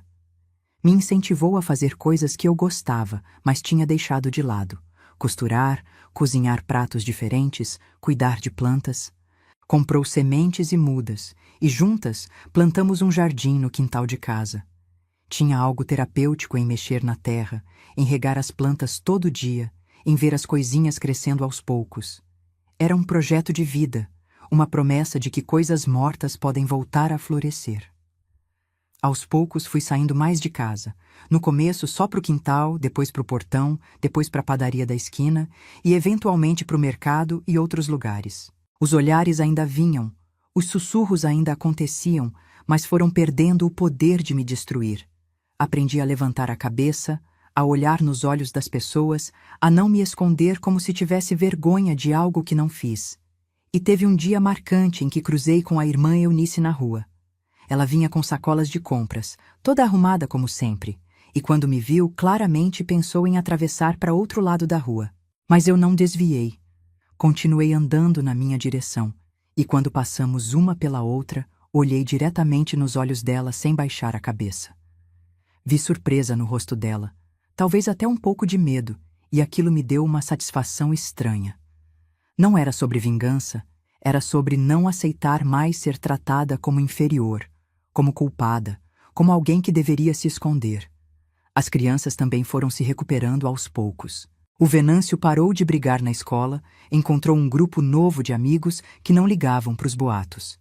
A Georgina voltou a sorrir, começou a trazer desenhos da escola para me mostrar com aquele orgulho inocente de criança.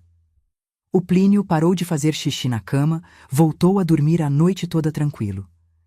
Ver meus filhos se recuperando foi uma das maiores motivações para eu mesma continuar lutando para melhorar. Se eles podiam superar, eu também podia. Foi em setembro daquele ano que aconteceu algo inesperado. A irmã Dalva, uma das mulheres do grupo que eu frequentava na igreja, veio me procurar em casa. Fazia meses que não via nenhuma das irmãs da igreja. Então fiquei surpresa quando ela apareceu na minha porta. Ela estava nervosa, olhando para os lados como se tivesse medo de ser vista ali. Convidei ela para entrar, ofereci café e ela aceitou, mas mal tocou na xícara.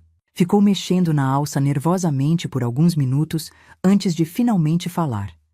Marlúcia, eu preciso te contar uma coisa. Não aguento mais guardar isso só para mim. Eu sei quem começou os boatos sobre você e o pastor. Meu coração acelerou. Depois de todos aqueles meses, finalmente ia saber quem tinha sido responsável por destruir minha vida? A irmã Dalva respirou fundo e continuou. Foi a própria irmã Eunice. Ela sempre foi muito ciumenta. Sempre achou que o pastor dava atenção demais para as outras mulheres. E quando viu que você estava passando tanto tempo na igreja, ficando sozinha com ele às vezes, começou a ficar paranoica. Ela foi quem começou a plantar dúvida na cabeça das outras irmãs, fazendo perguntas insinuantes, comentários maliciosos. E quando os boatos começaram a circular, ela alimentou em vez de parar, porque era conveniente para ela te afastar do marido dela. Fiquei muda por alguns segundos, processando aquela informação. A irmã Eunice, a mulher fria e distante que eu sempre tinha tratado com respeito, que eu tinha servido sem questionar. Ela tinha destruído minha reputação por ciúme, por insegurança, por medo de que eu fosse uma ameaça ao casamento dela. E o pior, ela estava certa em ter medo, só que não pelos motivos que ela pensava. O marido dela realmente tinha dado em cima de mim, tinha cruzado linhas que não deveria, mas eu tinha rejeitado. E agora eu estava pagando pelas intenções dele e pela paranoia dela. Perguntei à irmã Dalva como ela sabia disso. Ela disse que tinha ouvido a própria irmã Eunice conversando com outra irmã da liderança, a irmã Terezinha, num café da manhã que tinham feito na casa pastoral. Elas não sabiam que ela estava no banheiro e podia ouvir a conversa da sala.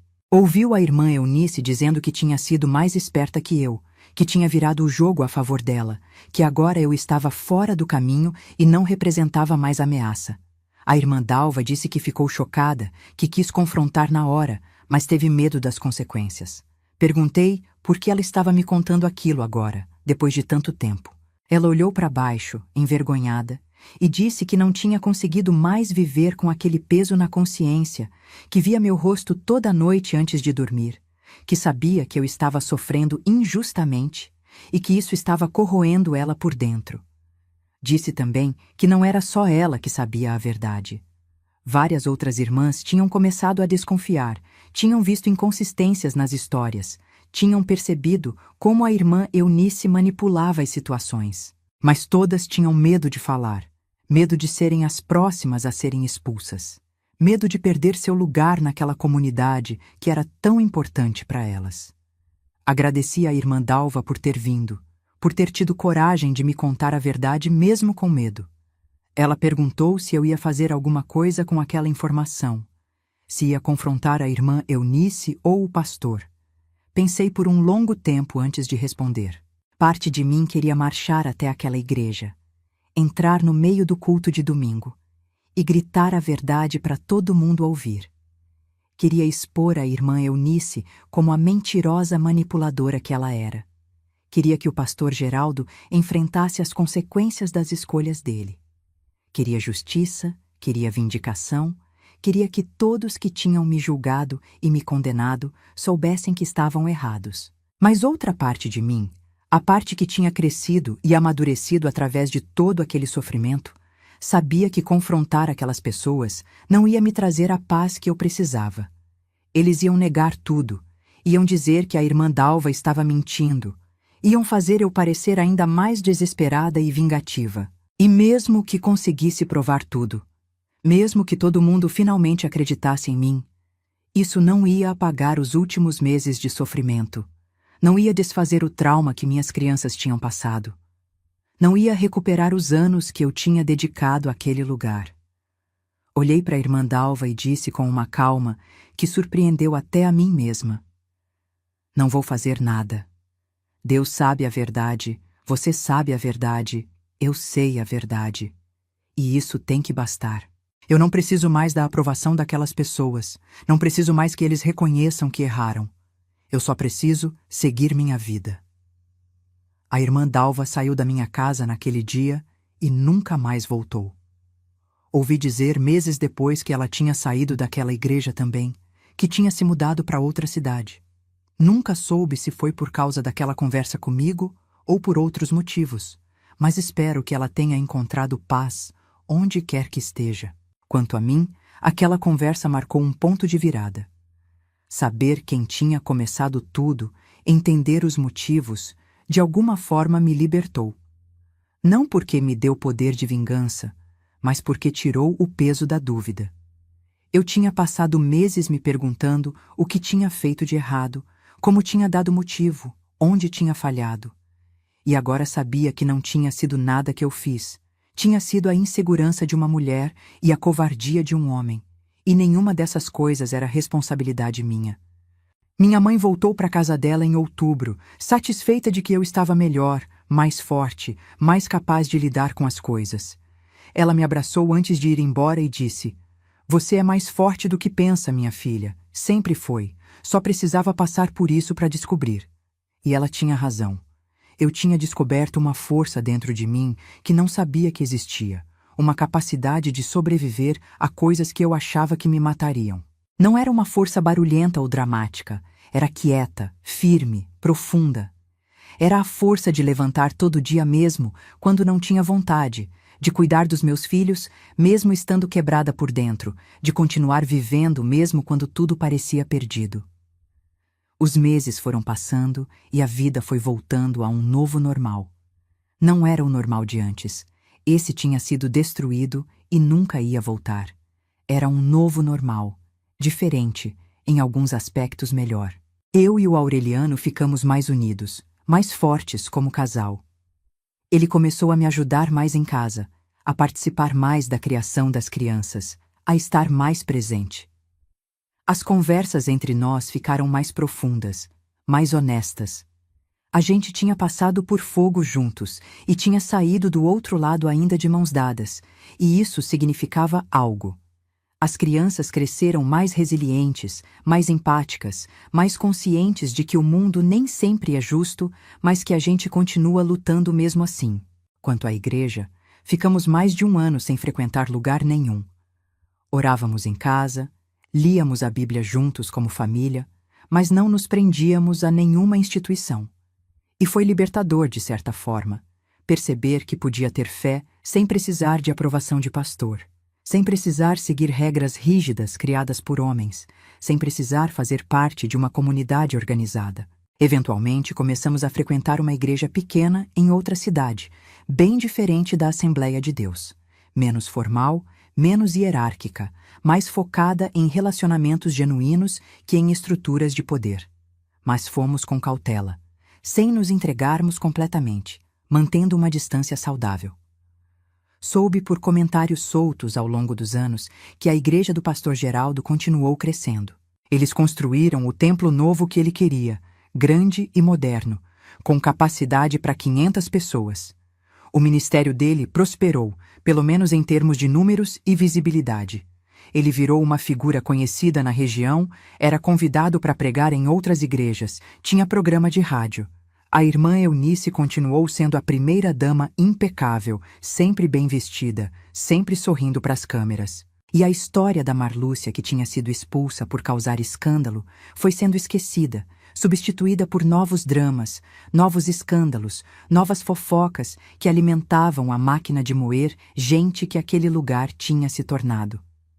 Teve momentos ao longo dos anos em que pensei em contar minha história publicamente, em expor o que tinha acontecido, em avisar outras mulheres sobre os perigos de se entregar cegamente a líderes religiosos que usam a fé como ferramenta de manipulação.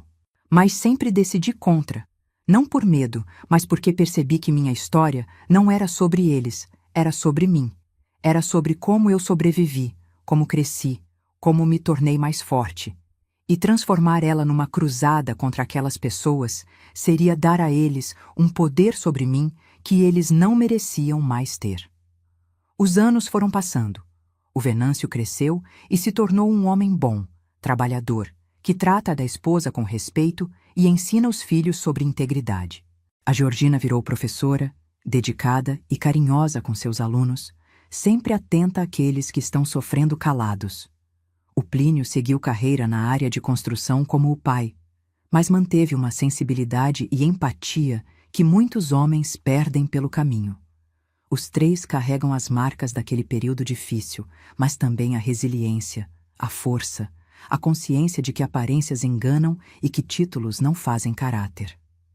Minha mãe Palmira faleceu em 2008, aos 83 anos. Morreu dormindo, do jeito que ela sempre quis, sem sofrimento prolongado. No velório dela, olhei para aquela mulher que tinha sido meu porto seguro tantas vezes e agradeci em silêncio por tudo que ela me ensinou.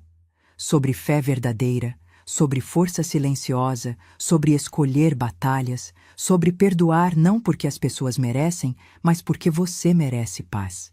Ela tinha razão em tudo que me disse naqueles meses difíceis de 2000. Deus nunca me abandonou. Foram as pessoas e as instituições que falharam. O Aureliano e eu envelhecemos juntos. Nosso casamento sobreviveu a muita coisa que destrói outros casamentos. Estamos juntos há quase 40 anos agora.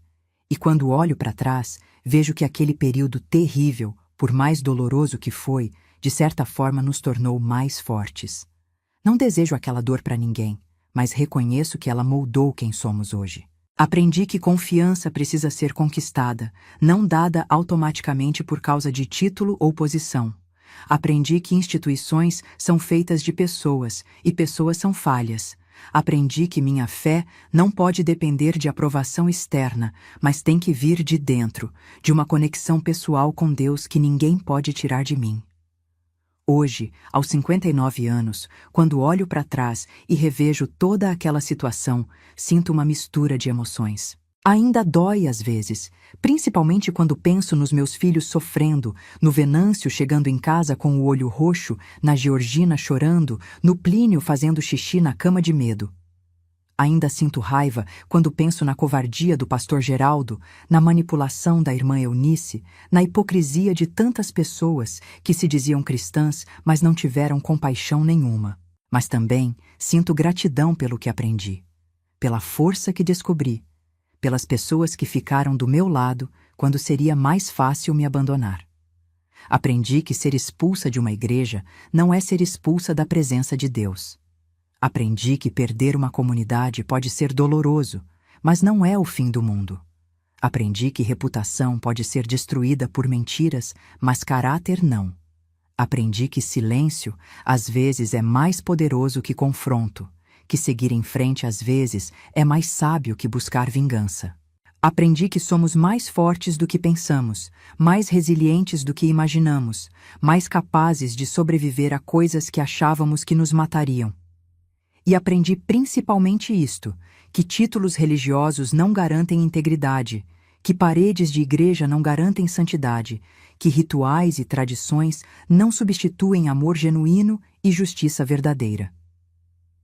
Aprendi que Deus não mora em templos feitos por mãos humanas, mas em corações quebrantados que o buscam com sinceridade.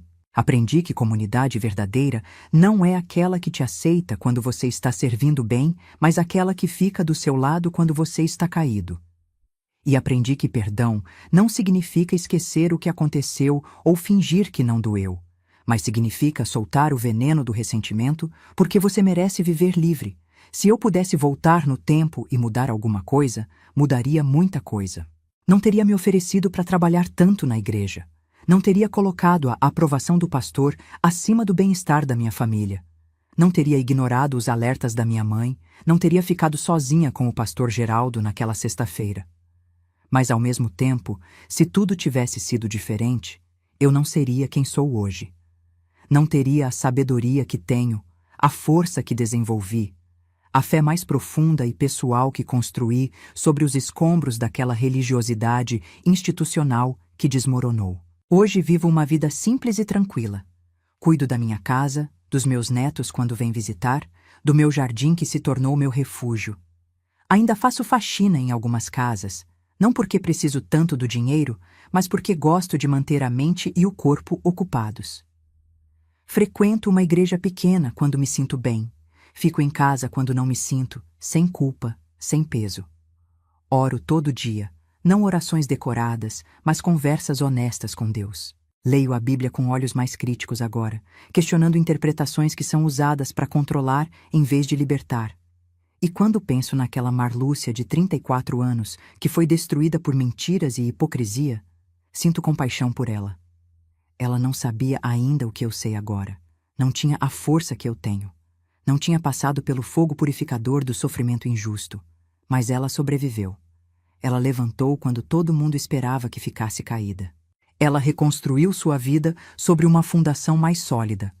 E se eu pudesse falar com ela hoje, diria: vai doer muito, mais do que você imagina que pode doer. Mas você vai sobreviver. Você vai crescer.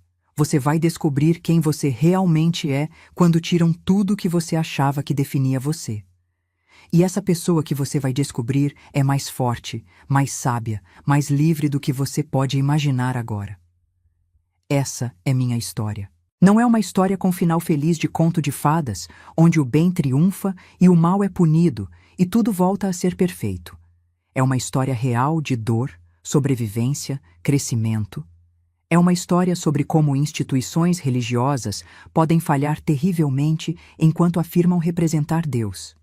Sobre como pessoas podem ser cruéis enquanto cantam hinos de amor.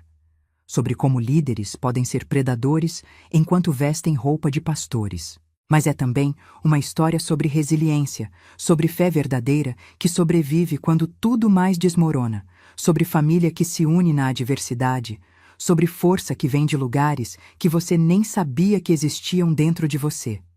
E se alguém está passando por algo parecido agora, se alguém está sendo difamado, expulso, destruído por uma instituição religiosa que deveria acolher e proteger, quero que saiba, você vai sobreviver.